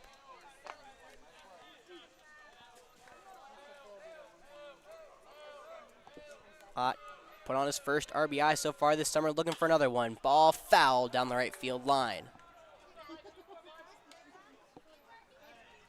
I was forced to speed up from Arthur, but Ott had no RBIs, no hits coming into tonight. Now has 2 hits and 1 RBI. It's been his best night at the plate so far this summer, really finding his groove. But it's a full count here against Arthur. Go ahead run at second. 3-2 pitch, swinging strike 3. Foul tipped into the glove. Big strikeout from Arthur.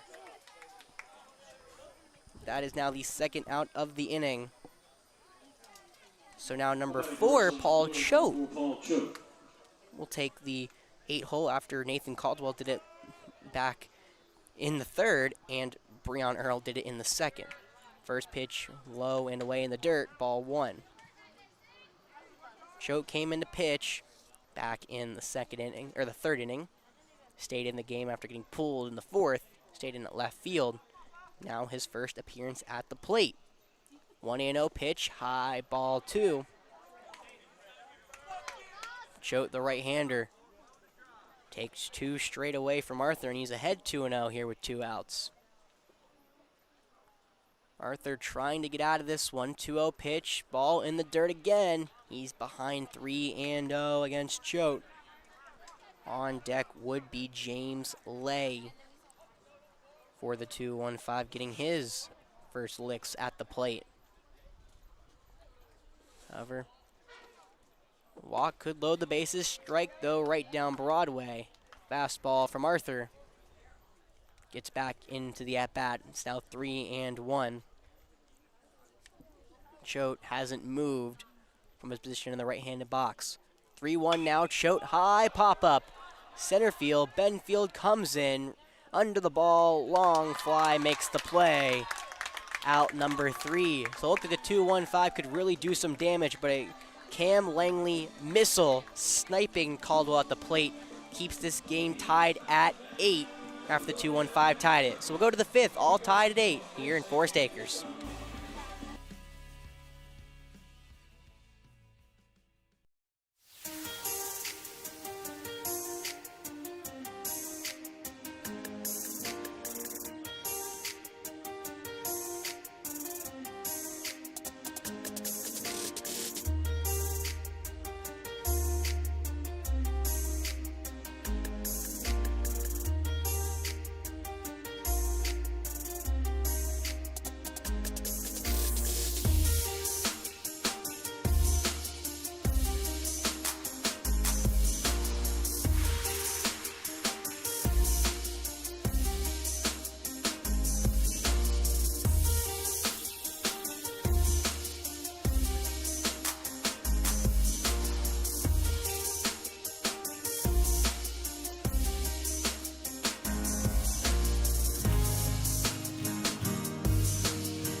All right.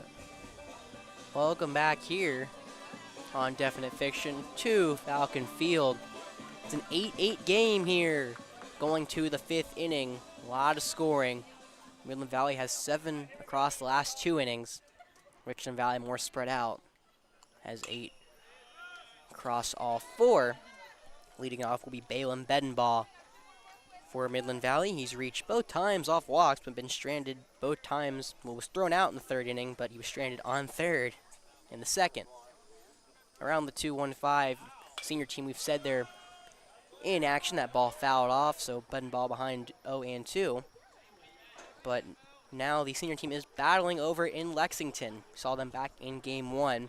A 3-3 game. The 2-1-5 took the lead off of a Carew Bates double, but Lexington has just recently come back and scored 1 to tie it. That curveball from Ott, who's still in the game, outside, keeps the at-bat going. It's now 1-2. Now Ott quickly coming home, and it's going to hit Bedenbaugh. He was ahead 1-2, lost the grip on the curveball. And a leadoff hit by pitch for Midland Valley, who are trying to retake this lead. This is the first time we have been tied to start or go into the middle half of an inning all night. Midland Valley trying to break that deadlock here. Now Ott, pickoff attempt to Bedenbaugh at first. Not close. Earlier about last inning, we saw Tank Bennett. He had an ice pack on his arm, the one he was hit in the left arm, so hopefully he'll be all right. We'll keep an eye on him. That first pitch, though, to Satcher Red, high from Ott, ball 1. And at third, Thatcher Boffman is playing a foot in on the infield grass, trying to throw out a bunt attempt here, if one is given. 1-0, no bunt attempt, low, gets by, lay behind the plate. Bedenbaugh takes second, moves into scoring position. Bedenbaugh, that go-ahead run for Midland Valley. Red, 1 for 1 on the night, singled in the 2nd, and walked in the 3rd, but he was left stranded at 2nd both times. Trying not to be left on the base pass this time, trying to come home for Midland Valley, and he's ahead 2-0 as Ott lost the strike zone, 3 straight balls now. Next one on the way, bunt attempt, late bunt attempt, but that was fouled back. Red trying to drag bunt there. Unable to get that one down. Maybe tipped his hand. Now he'll come over, talk to his, looks to be his head coach. So that late drag bunt attempt, just foul. Definitely fooled the 2-1-5 as Boffman was back on the dirt. Took off his cleat. Yeah, I talked about it earlier. It hasn't been much of a factor, but I mean, that dirt on the mound is still very much wet from the rain we got here at Forest Acres yesterday. So he's trying to shake it all off. 2-1 pitch, bunt attempt from Red. That ball does not find the zone. Red pulled it back. It's now 3-1. First base is open for Red. However, you don't want to put 2 on and nobody out, especially the Midland Valley offense, who has been hot.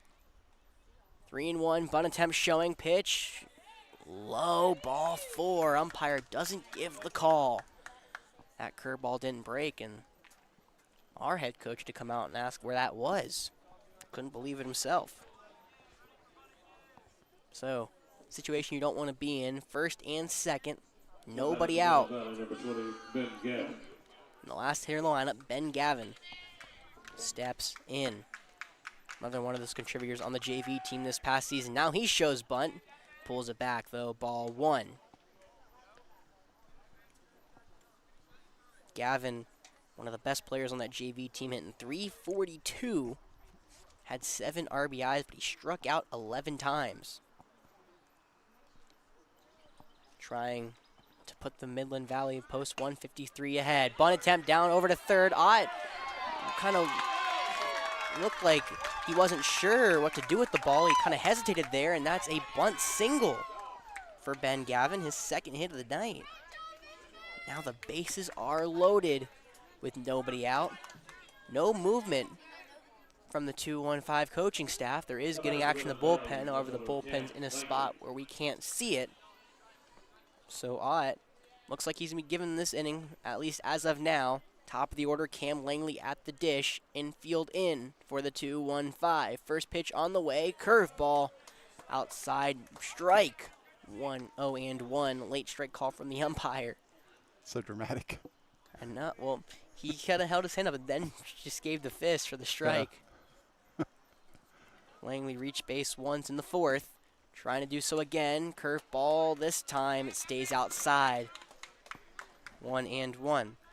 Lang was hit by a pitch in the 4th, how he reached, but he came around and scored one of these 8 runs. He's trying now for his first hit and first RBI. Ott in danger, giving up his first earned run, or another earned run of the summer. Out that ball almost hits Langley, however stays inside. Ott has 2 earned runs. He had none coming into the game, but those 2 on that bloop single from Arthur have cost his perfect record coming into the night. It's now 2-1. Leadoff hitter at the plate. 2-1 pitch, swinging strike 2. That ball gets away from Lay. No movement. Looked like Midland Valley didn't get a jump, as the first base runner, Ben Gavin, was halfway between first and second. However, had to retreat back since no one else moved. This will be a big strikeout for Ott with nobody out. 2-2 the count. Caldwell playing pretty much right up the middle at short. Now Langley calls for time as Ott is taking his time. He's working out of the windup here. No need to rush since bases are loaded. No one can really move unless a wild pitch. 2-2. Pitch right down Broadway. Swinging strike 3. Big strikeout Micah Ott. His first on the game. Only his second on the season, in a big swinging strikeout for the first out. Now a double play is possible for the 2-1-5 as the middle infield returns to their normal depth. Now it's Jad Bedingfield trying to continue his success. First pitch curveball over his head. Had to duck out of the way. If that hit him, the go-ahead run would have come home to score. However, he got out of the way. He's walked all 3 times tonight. He has not got a hit, but he's walked 3 times and he's scored 3 times. So, doing something right at the plate. Ott still working out of the windup. 1-0 pitch fouled hard down the left field line.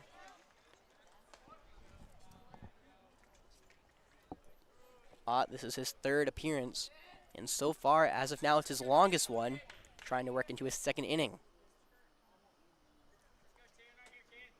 He's even with Benfield in the count. 1-run, go-ahead runner on 3rd. The pitch, high again, curveball. Benfield ducks out of the way yet again. Doesn't want him to get hit in the head, I understand. So 2 duckouts, keeping him safe. It's now 2-1. Ott comes home, fouled right back into the net. Strike 2. Benfield knows he just missed it. He got under the ball, and that one send it back. So now it's 2-2 here with 1 out. Ott could have another big out here. Winds and deals. 2-2 pitch, low, ball 3, full count. Benfield's walked 3 times. This time, though, there's nowhere to put him. The bases are juiced in the 5th in a tied 8-8 ball game. Ott taking his time, trying to throw it to throw. He shook off a pitch, and now Benfield calls time. It's obvious Ott and Lake couldn't find a pitch to agree on. Now Benfield steps back in. Payoff pitch on the way. Swinging foul ball. Just got a piece. Looked like a beautiful breaking ball off the hand of Ott. Benfield couldn't figure it out, but got the bat on the ball to stay alive. What an at-bat. What a spot. 7th pitch on the way in the at-bat. Full count pitch again, coming home. Ott, low, strike 3, looking around the knees. Benfield can't believe it. Looked like it almost skipped the ground, but a big punch out from Ott. Back-to-back strikeouts. Gives him a path out of the inning, but it has to go through Trip Moyer. Moyer only reached base off a hit by pitch. Now would love to get his first hit of the night. First pitch, swinging strike 1. Micah Ott, fastball right down Broadway. 2 big strikeouts for Ott. He's been working out of the windup the whole time. The whole infield now back to regular depth is 1st and 3rd now. Back behind the bags. 0-1 pitch coming home high, flying to left center. Going over Choate, long run. He's going to track it down and make the play near the wall. Micah Ott loads the bases and proceeds to get out of it. 2 strikeouts and a long fly out to left field. We are still tied at 8-8. What an inning from Micah Ott. We'll go to the bottom of the 5th here on Definite Fiction.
Is this So the bottom of our order? it's the 9-hole placing Tank Bennett. That's James Lay at the plate to begin the 6th.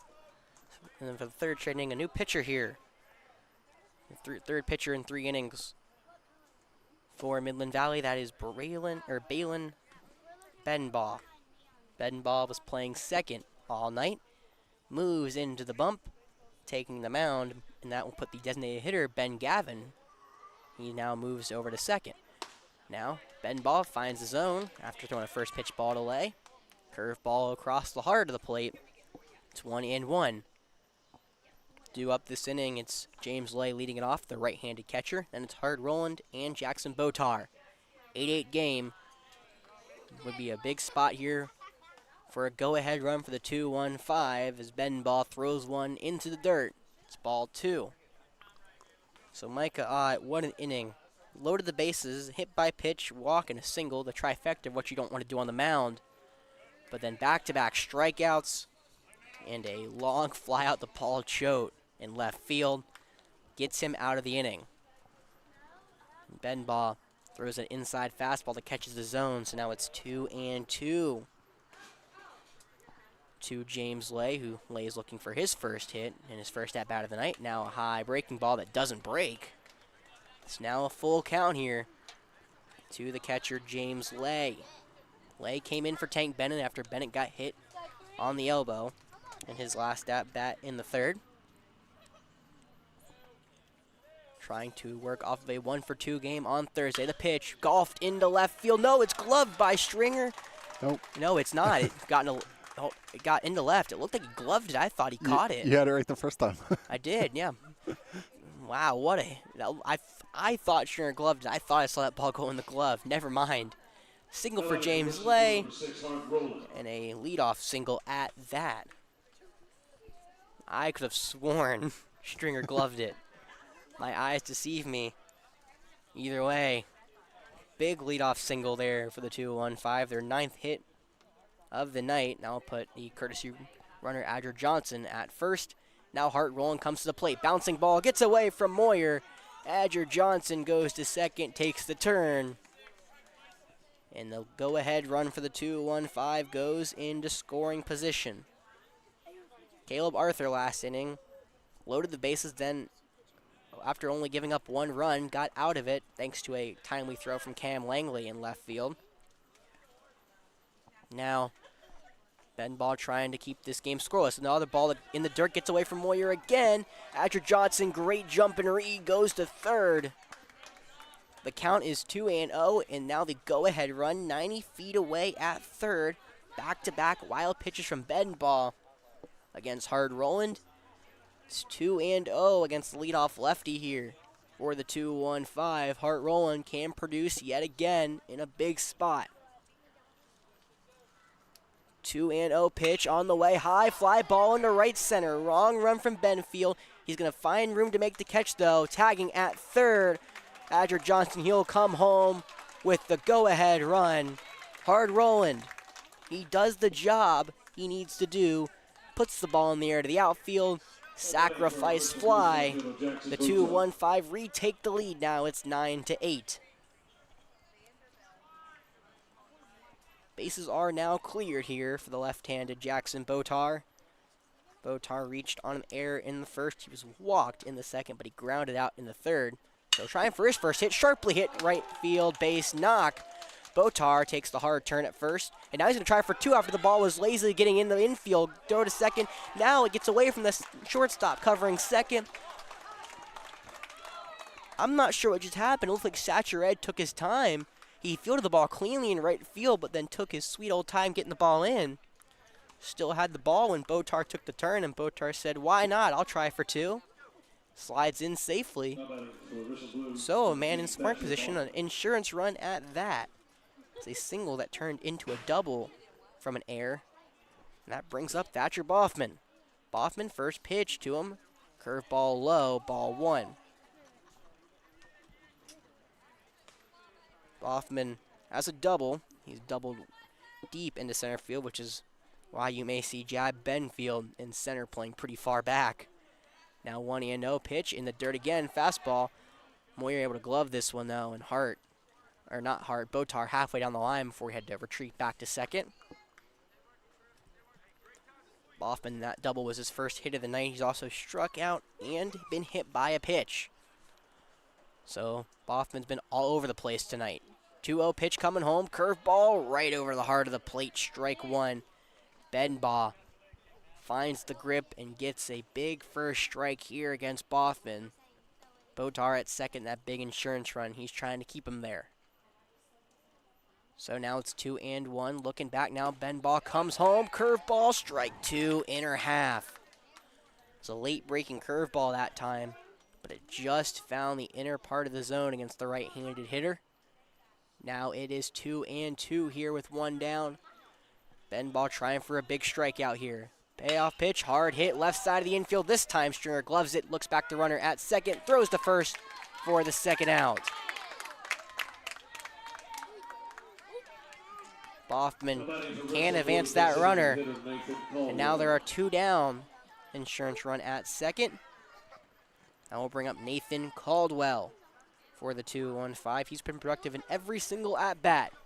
2 RBI groundouts and a hit by a pitch where he came home and scored in the fourth. Trying to continue this stretch. First pitch to him, inside low in the dirt, gets away from Moyer. Big take third off the wild pitch from Botar. He stands at third safely. And another insurance run now 90 feet away for the 2-1-5. Caldwell trying to produce yet again. Benbaugh winds, deals home. Curveball outside, ball two. And that ball skips back to him. Well, he was able to glove it though, and there was no movement from Botar. Looked like a good backup also from the infield. Would have probably kept Botar at third, but got to be careful behind the bag from Moyer. Does not want to let a run up on a throwback to the pitcher. Now 2-0 pitch coming home, low again, inside. It's now 3-0. Benbaugh hasn't found the zone here against Caldwell. Trying to keep the damage to a minimum after giving up one already. 3-0 pitch comes home with it. Strike one, outer edge of the plate. Caldwell, the righty, didn't move that bat, kept it on his shoulder. Now we'll put the count at 3-1. Benbaugh also looking at third pretty heavily. That's where Jackson Botar sits. 3-1 pitch, foul down the right field line. Benbaugh throws him a strike, and now it's a full count pitch incoming to Caldwell.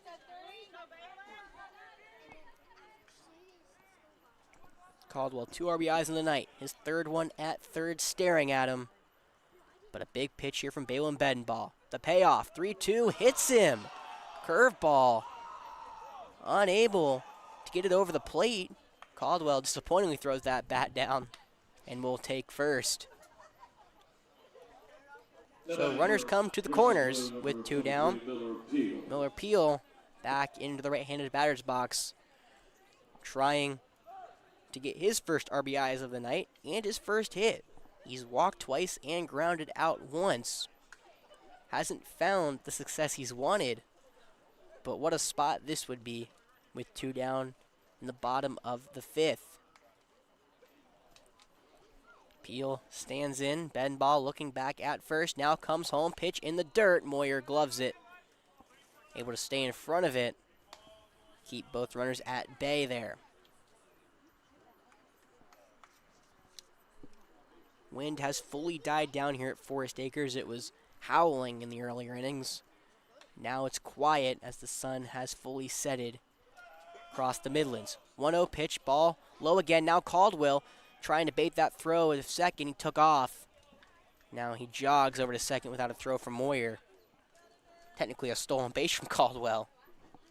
And a big one at that. Now if Miller Peel can find a hole, potentially 2 runs, or we've seen Caldwell get gunned down at the plate before off of a Langley throw just an inning ago.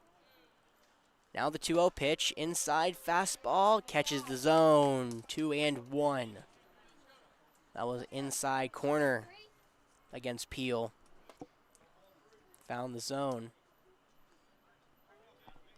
So Benbaugh back into the count. Now 2-1 against the hulking righty. Next pitch, high fastball, swinging, strike 2. Miller Peel couldn't catch up to that one. Benbaugh, 1 strike away, again from limiting the damage. This time it's against Miller Peel. Peel trying to produce. 2-2 on the way, curveball taken into left side. Over is going to be Evans in the hole. Long throw to first on a hop. Miller Peel, he's out at first. Close play at the bag. Miller Peel walks back in distraught. And Nate Evans saves a run. The 2-1-5, though, retake the lead. 9-8 here off the sacrifice fly from Hart Rowland. We'll go to the 6th.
All right. After a long middle inning, there's a new pitcher. Mike Ott got through the 5th. Now it's the courtesy runner we've seen all night, Adger Johnson, in the 6th here. We'll see if he gets the final 2 innings for the 2-1-5. Throws an outside fastball to Landon Stringer at home plate. 1-0 the count. Another outside pitch this time. Finds the zone, does it? No, it does not. I thought he called strike. Now it's 2-0. Another quick fielding change as well. Owen Turman comes out of right field. In goes Reed Stewart. 2-0 though on the way from Adger Johnson. 3 outside pitches. That one was in the dirt though. He's behind 3-0. Stringer trying to start something here in the 6th. He's ahead of the right-handed Adger Johnson, 3-0. Pitch on the way, inside part of the plate, strike 1. Fastball from Adger. Stringer, he's breached base twice. Had a sacrifice fly in his last at-bat. Trying to get back on. Next pitch, inside curveball, doesn't catch the zone. Ball 4, leadoff walk here for Midland Valley. Over the 2-1-5, they grab that 1-run lead after the sac fly from Hart Rowland. Now Midland Valley trying to regain at least a tie. They would prefer the lead though. Now the 5-hole hitter Turner Scott back at the dish. The lefty working against the right-handed pitcher, Adger Johnson. First pitch, low, ball 1. So Adger so far in the Legion summer has 2 appearances on the bump over 4 2/3 innings. He's given up 3 hits and 4 earned runs, only striking out 4, and he's walked 5. So big spot for Adger here. Runner goes off first. The pitch away and gets away from the catcher. Ball 2. Hard turn at second is Stringer, but he will stay attached to the bag. Now that tying run moves into scoring position. Stringer got a great jump over at first as well off of Adger's windup. Adger working out of the stretch, but he went home as Stringer was basically halfway between first and second. Now the 2-0 pitch here. Fastball, inner third of the zone, strike 1. Big strike there for Adger Johnson. Turner Scott, he had an RBI back in the first. Trying for another one here in a big spot. 2-1, now hard hit right field, foul down the line. That ball was laced into right, but it kept going foul. That ball would have easily scored Stringer from second. He was basically at third when that ball touched. But nonetheless, foul ball, so it's 2-2 here against Scott. Adger looking for a punch out. He looks back at second. Now comes home. 2-2 off speed over to second. Hart Roland able to put that into his mitt, make the play at first for out 1. Stringer moves to third. Now there's 1 down and the tying run 90 feet away. This time for Nate Evans. Evans, he singled in the 4th, but he hasn't gotten an RBI. 1 for 2 with a sac bunt in the 3rd and a ground out in the 1st. Big spot here for Evans, who's yet to record an RBI this summer. First pitch gets away from Lay at the plate. Coming home, the run, Stringer, that throw to the plate, he's safe, just getting in. Stringer, that was a great throw from James Lay, right where that needed to be for the tag for Adger Johnson. But it looked like Stringer got his hand in first to come home with the tying run of the game. Big wild pitch score from Stringer. Great jump. That ball didn't get far away from Lay. It kind of bounced off the backstop pretty hard. Lay was able to make an accurate throw home. But the game now goes back to 9s. 1-0 pitch. That first was in the dirt. That second one also in the dirt. Inside again against the lefty. It's now 2-0.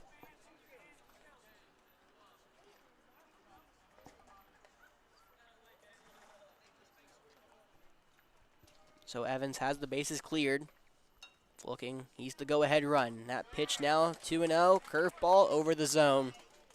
Outer third, strike 1.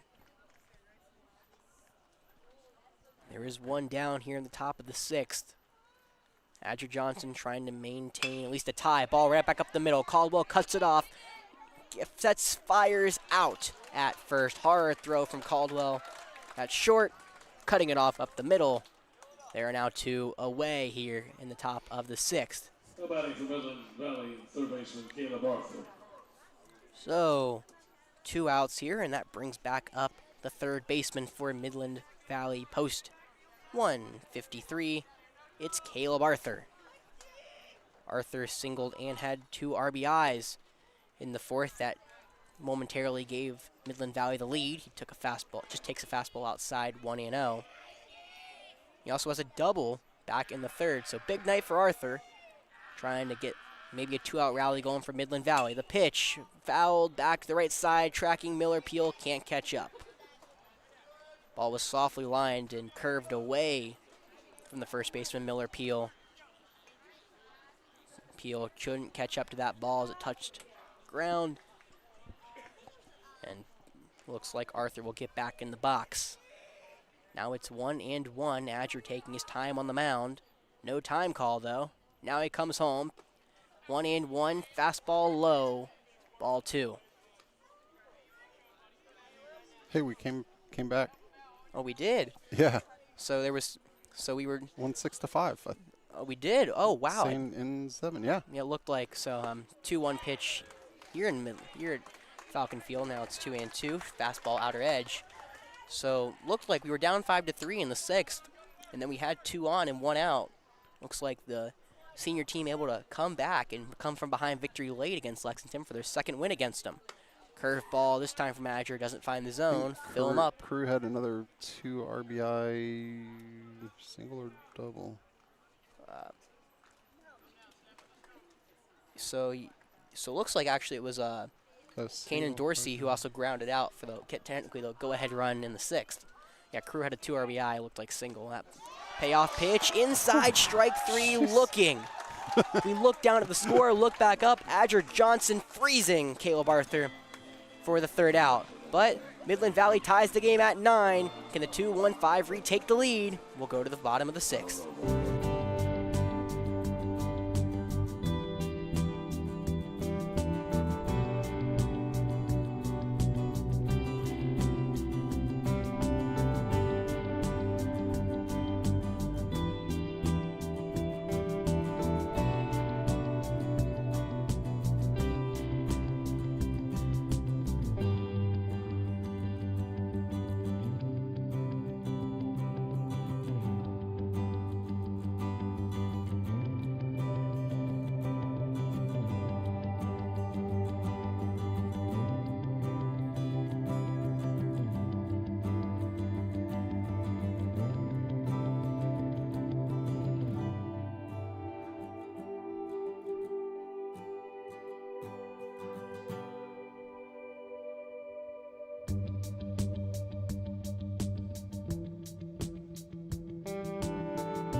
All right.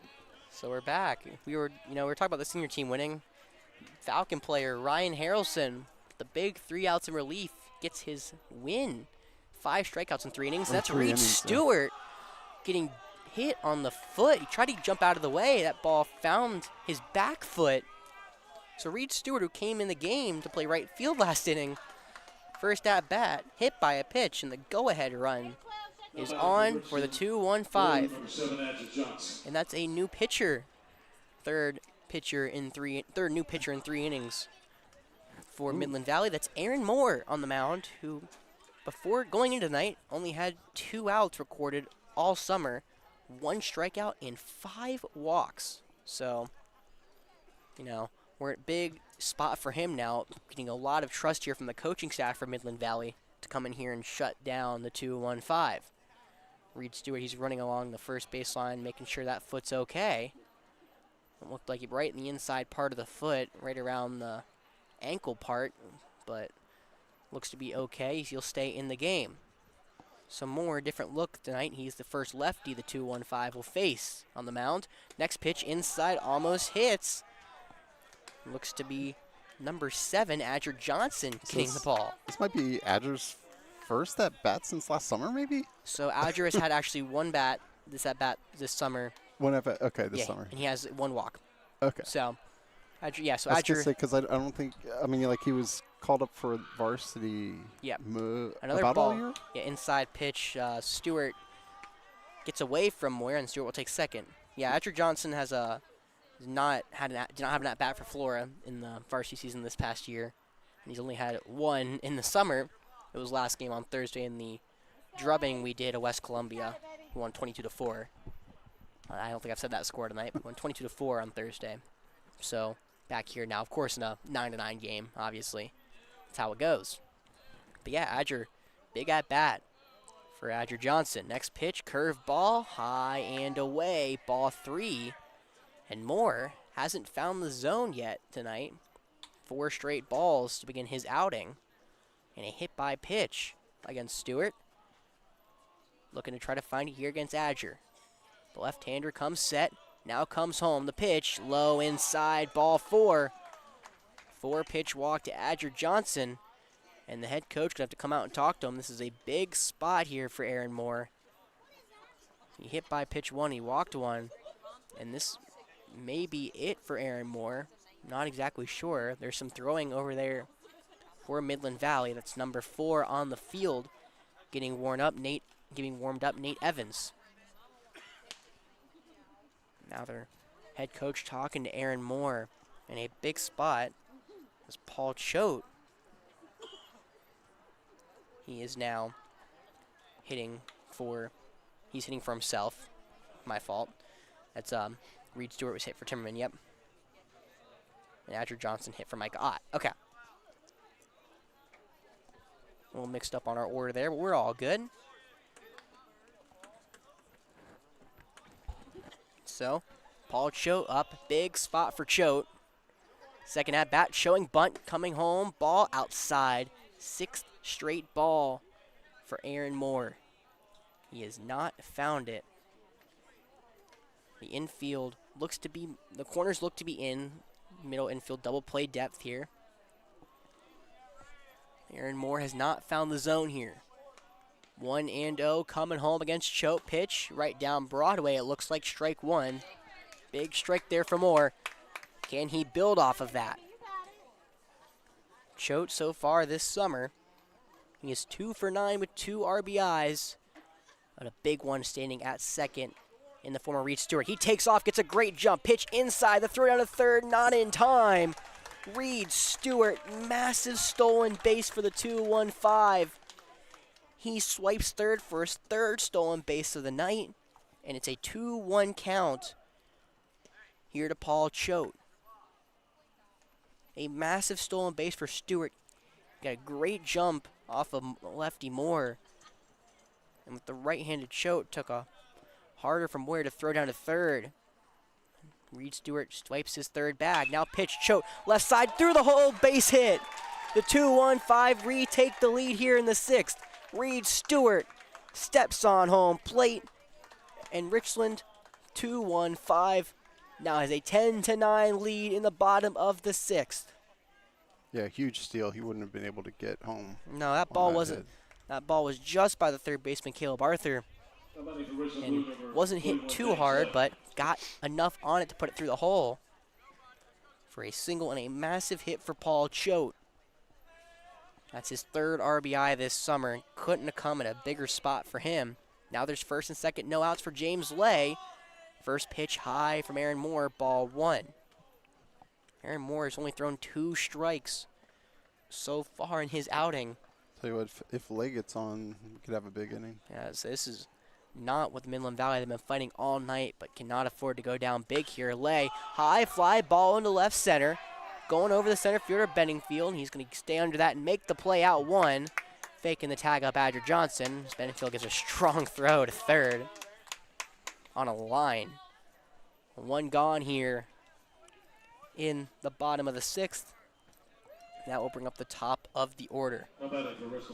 So Aaron Moore, his 3rd strike of his outing, able to get an out off of it. Now here comes the top of the order, Hart Rowland. Still hasn't found a hit tonight. Would love to do it right here. First pitch on the way, right down Broadway, strike one. Hart Roland just looks at it. Did he not get a hit in the last at bat? What happened? He sacrificed fly. He's at Sac two fly. 2 sack flies. Gotcha. Oh, Okay. he has 4 RBIs tonight. He's Like been he all was hitting the ball. he's Yeah. just not he's not getting it down. 0-1 pitch, Roland just muscles that one over to the left side of the infield. That goes through the Oh. legs of Evans. That ball's getting to left field. Choate coming around, or Adrian Johnson coming around third. He will score. So Hart Roland doesn't get a hit, but an RBI will do for him just fine. The 2-1-5 go up by 2. It's 11-9. An error for Midland Valley, their 5th of the night. Been detrimental to their chances of winning. And it's a big run that comes home now in the form of Adrian Johnson. Jackson Botar back at the dish. Another insurance run standing at third, 90 feet away. Choate took third. Hart Roland at first.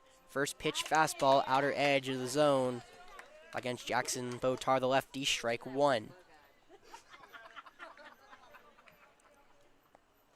It's been back and forth all night. The 2-1-5 trying to open up a big lead here. Botar puts that one out to center. Going back is Benfield, looking up, and that ball is off the base of the wall in fair territory.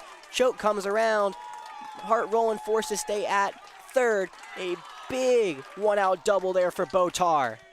That ball looked like it would have gotten out, but it hits off the base of the wall. And Botar, big insurance run. That will be all for Aaron Moore. Not what he wanted to do.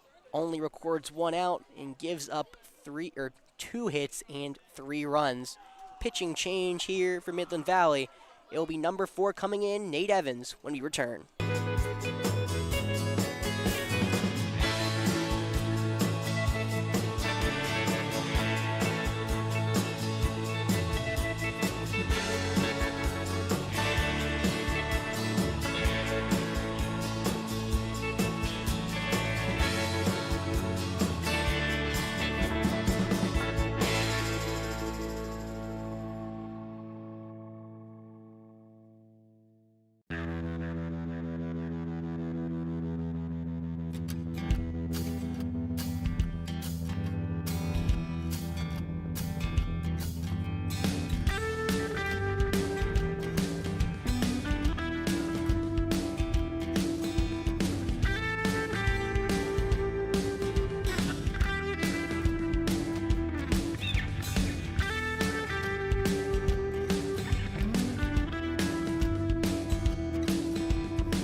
So we are back. Pitching change here. The starting the game at shortstop was Nate Evans. Now he's on the mound. The righty trying to get out of this jam. Already given up 3 was Aaron Moore. 2-1-5 looking for more. Thatcher Boffman takes a curveball. Looks to be on the outer edge of the zone. 0-1. So the 2-1-5. They scored in every inning tonight. 12 runs trying to finish off this game. Put a massive number up here in the 6th that could put it out of reach. Curveball there from the right-handed Evans outside. It's now 1-1. Evans, just like Aaron Moore, only has 2/3 of an innings pitched so far this summer, but he's given up no hits and no earned runs. His next pitch in the dirt. Moyer able to slide in front of it, keep it there, and keep Hart rolling and Jackson Botar stationary at 3rd and 2nd, respectively. So the top of the order for the 2-1-5, trying to finish this one off. They've been so solid all year, these 4. Trying to continue this one. 2-1 pitch, another one in the dirt. Now it's 3-1.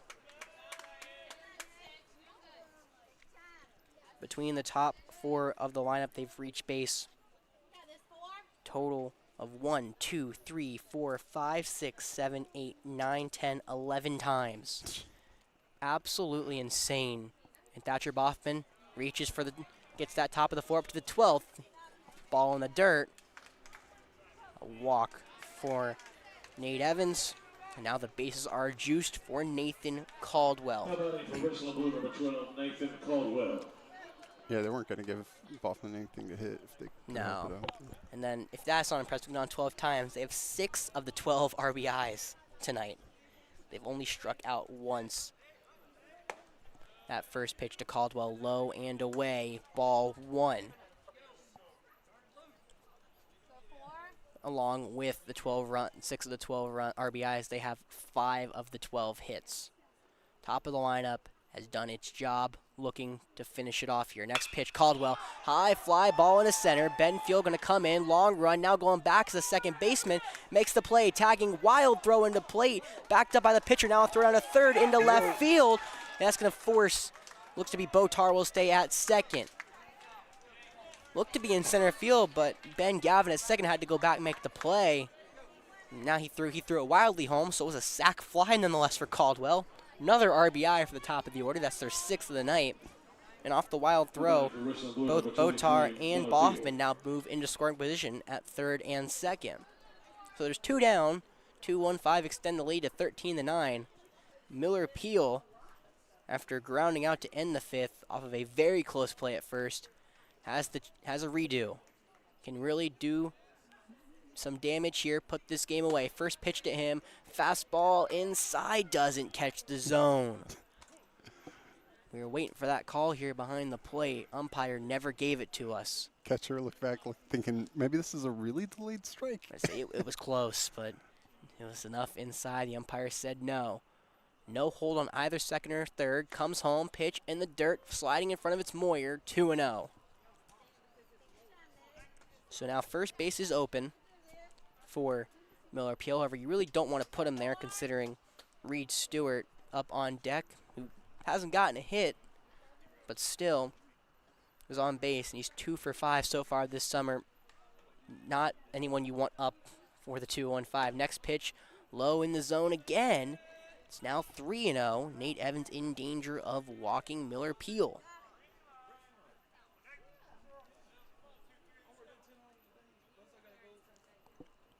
3-0 the count. First base is open for Miller Peel. Evans comes home, pitch, fastball, low, no, strike around the knees. Miller Peel stepped out of the box, took a step towards first before the umpire called him back. It's now 3-1 for the right-handed first baseman. Nate Evans trying to get out of danger here. 3-1 pitch, that one you can't call a strike. That one's in the dirt. 5-pitch walk to Miller Peel, loads the bases up again. Batted around?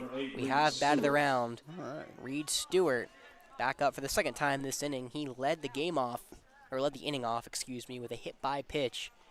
Came home to score the go-ahead run. That was off the bat of Paul Choate. Now Reed Stewart swings through a first pitch fastball, 0-1 to the 2-1-5's new right-handed right fielder. Where does he go to school? Reed Stewart, the Cardinal Newman product. Cardinal Newman, okay.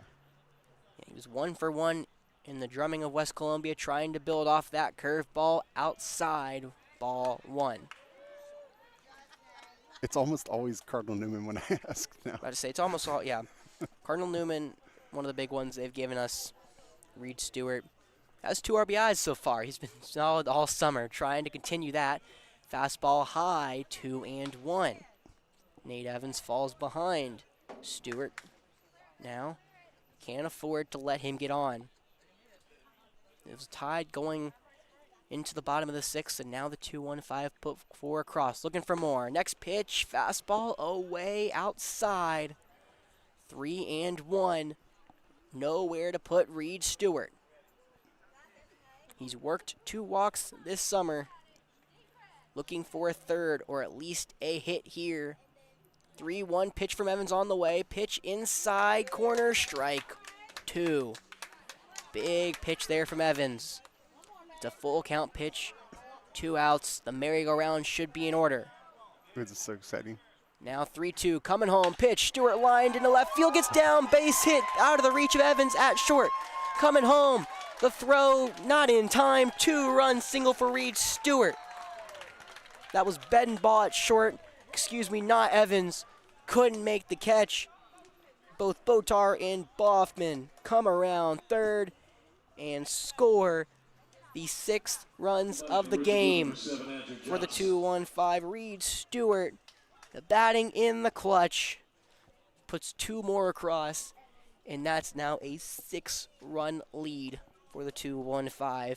And the 11th batter of the inning is none other than Adger Johnson, who walked in his first. Evans greets him with a fastball in the dirt. 1-0 to the right-hander.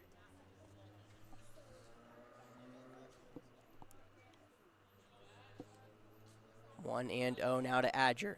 They're up by 6, still looking for more. Pitch low, Wow. and no, called a strike around the knees, outside corner.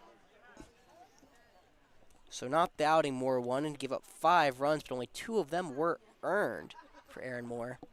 Now Nate Evans trying just to get out of the inning and give their offense a chance here. Next pitch on the way, Johnson fouls that one off. Evans goes ahead 1-2 against Adger. Adger, again, has only 2 plate appearances this summer. 1 came earlier this inning. He's walked both of them, but he's behind against Evans, 1-2. The 2-1-5 plated 6 so far. A run rule is 10 if it gets that far. Nate Evans trying to stop the bleeding. 1-2 coming home. Pitch swinging, strike 3. Adger goes down, and that's the 3rd out of the inning. But a massive number for the 2-1-5. 6 come across as 11 come to bat. And now they open up a 15-9 lead. We will go to the top of the 7th.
We are back here, last inning of the game, unless Midland Valley can put up 6 after the big inning from the 2-1-5. It's now Jackson Botar switching from Adger Johnson. Botar was in center all night. Now the left-handed pitcher trying to finish this one off for the 2-1-5 in his summer debut. Threw a ball inside to the leadoff hitter, Balin Bettenbaugh. Then a curveball over the heart of the zone. So it's 1-1 now. Next pitch on the way, swinging strike 2. Bettenbaugh swings under a fastball, high and away. It's now 1-2 against Botar. Yeah, now that next pitch low, ball 2 in the dirt. But a big spot here for Botar. He really hasn't got on the mound. He didn't get on the mound in varsity when he's on Blythewood, and he also hasn't gotten the mound so far this summer. So trying to put away here, Midland Valley posts 153 and secure the 2-1-5's blue AAA team their 6th win of the year and stay undefeated. 2-2 pitch coming home from him, inside low, ball 3. Bettenbaugh has now fought back, and it's a full count. And we've seen Midland Valley score. They've scored 4 back in the 3rd and 3 in the 5th. They need 6, though, to do it here, but that's not going to get it done. Swinging strike 3 off speed. Gets Bettenbaugh swinging over a curve. 1 down here. Botar starts his night off the right way for him. 1 batter, 1 strikeout. Adger Johnson, he had 1 inning of work, gave up 1 run, struck out 1, and walked 1. Now Botar trying to have a clean inning here for the 2-1-5. They have not done so. Well, they've done it twice tonight, in the 2nd and the 5th. Feels like we've seen a ton of innings this summer where the first batter gets on. Correct. It's a lot of rust. I feel like still kind of breaking it out for both sides. You know, the pitching especially. And now throws it inside. It's 1-1 against number 1 for the 2-1-5. That's a pitch hitter. That is Caleb VR. Played on the Midland Valley JV team this past year. The righty getting his first chance of the night. Down 1-2, swinging strike 3 again. Curveball in the dirt. Gets VR swinging for the 2nd out. So Caleb VR had his first opportunity of the night. Goes down in 4 pitches. 2 strikeouts for Jackson Botar. And now the last chance hope for Midland Valley. It's Ben Gavin. That first pitch inside, almost hitting Gavin. Ball 1. Botar been solid, 11 pitches, 2 strikeouts. Trying to end this game right here and now. Pitch, 1-0 high, pop up behind the plate. Lay moving back. Now he's got to come forward, and that ball's going to just drop right in front of him. I'm not sure what happened there. It looked like that ball was moving in the air. Lay kind of lost it. Puts his head down, but again, pop-ups behind the dish are nothing to write home about. One of the, I would say, playing baseball, probably the hardest thing to do in the game is catch a foul pop-up. Yeah, and when your catcher looking straight up. Yeah, it's so hard. Now that ball beaten into the ground over to the left side of the infield. Botar has it on the throw over to first. That ball gets away from Miller Peel and hits Ben Gavin. Gavin already got into first. Looks like it hit him on the knee. Like the back of the knee or something. Yeah, I think he'll be all right. So 1 out single there for Gavin. That's his 3rd hit of the night. I mean, Botar would have had that. It's just when he planted, he slid. Yeah, his foot slipped in the grass when he planted. Again, just kind of the repercussions of all that rain that the Midlands received here in Columbia, South Carolina yesterday. It was a hard downpour in the capital city. Now Botar trying to finish it off with Cam Langley. First pitch outside, ball 1, but the lefty at the dish. He reached by a hit by pitch in the 4th. Has 2 strikeouts tonight and a ground out to the pitcher. Not been the night he was looking for at the plate. Trying to turn that around here as he takes a high fastball. He's now ahead 2-0 against the lefty Botar. Botar now comes home, off speed, right down Broadway. Langley looks at it, strike 1. Langley trying to turn his night to a little better one here. That pitch, fastball high. It's now ball 3. It's 3-1 against Langley. Looking for just his second hit of the summer. Next pitch, high, ball 4. 2 are on, 2 out. After striking out the first 2, Botar hasn't been able to find it. Had 2 chances to get Gavin after a pop-up behind the plate and a ball that he potentially could have got out if he didn't slip on his plant foot. Either way, a single and a walk. Now put 2 on with 2 out here in the top of the 7th. Over to Jad Benfield. Benfield, he's been walked 3 times tonight. And on cue, takes a fastball inside. It looked like it was going to be inside as Benfield kind of jumped out of the way. Umpire sails on the outside corner. Strike 1. Benfield also was struck out looking back in the 5th. One of Micah Ott's big outs to get out of a bases-loaded jam. That time, second pitch on the way, outside fastball, 1-1. 2 down, 2 on. 6-run lead for the 2-1-5, trying to preserve it. Third pitch on the way, fastball, inner half of the zone. Strike 2, Bedfield didn't move. Now he's down to his final strike against Botar. 1-2. The 2-1-5's blue team trying to stay perfect. Pitch on the way, outside. Benfield almost offered, but able to check his swing and hold it.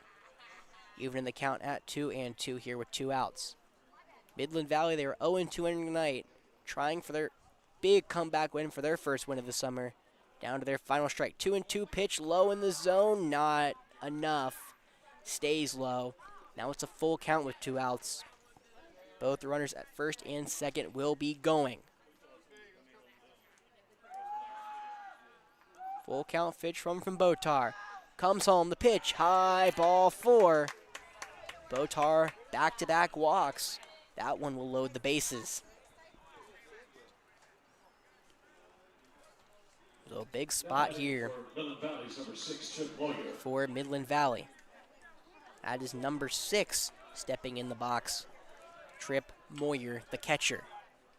The righty looking for his first hit of the night as well as Benfield. Botar comes home, low fastball, 1-0. Again, Botar, 10 pitches, had 2 strikeouts. Now has thrown 15 and has loaded the bases after those 2. Trying to figure this thing out. 1-0 pitch, high inside, ball 2. Currently there's no movement in the bullpen for the 2-1-5. Looks like it's Botar's all the way as of now. 2-0 pitch coming home, curveball outside. Now it's 3-0. Botar in danger of walking one home. He's been 1 pitch away from getting out of this game multiple times. And now comes home with a 3-0. Pitch, high, curveball, ball 4. And that is the first run of the inning for Midland Valley. And they cut the lead down to 5.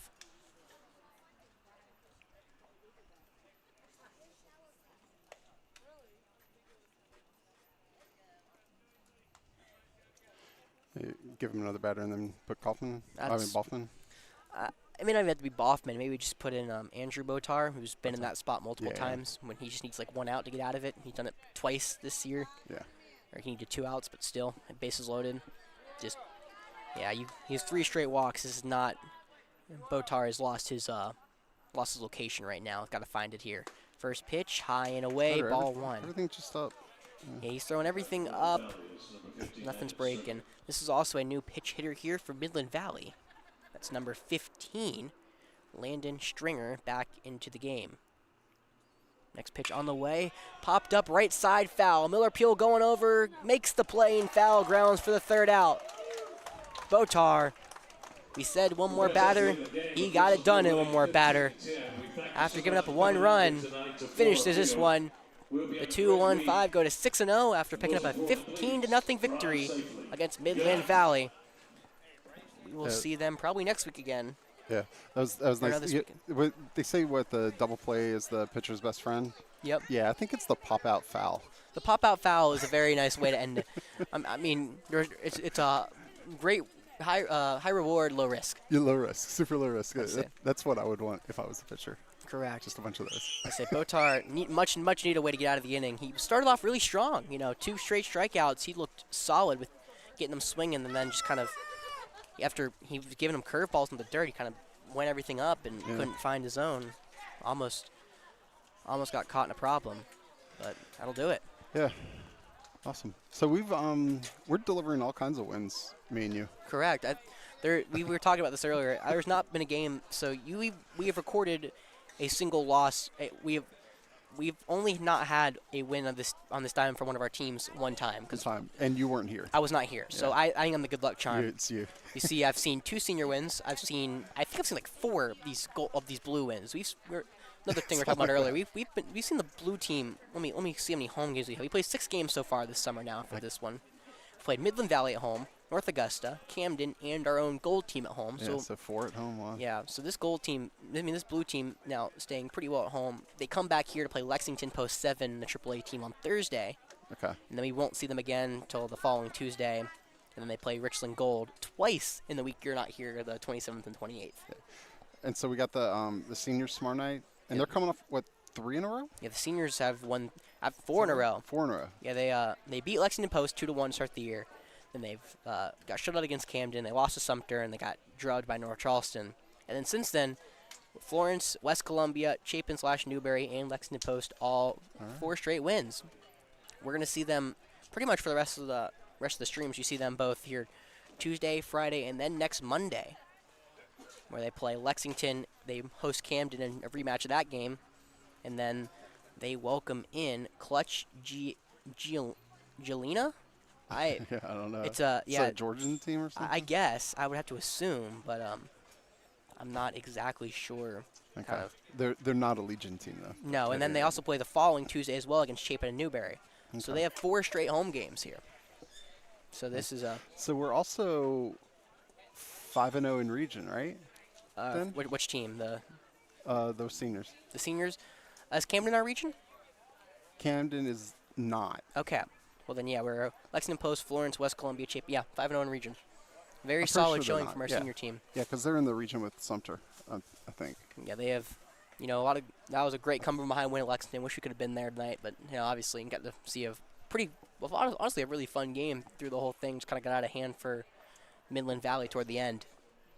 Yeah. But it's a lot of back and forth action throughout the whole game. Saw a great inning from Mike Odd after getting himself into trouble, got himself out. Oh wait, maybe Camden. Oh, hold on a second. I'm looking at. Oh yeah, Camden is. I thought they were. So we're 5-1 in region. So Camden, Richland, Lexington, West Columbia, and Chapin Newberry. Yep. Okay. So we are 5-1 in region, with their only loss being at Camden. We are looking for revenge Friday. Be sure to tune into that. That could be a very interesting game, depending on some developments that we'll keep to ourselves as of now. Yeah. And Camden, yeah, they're top team.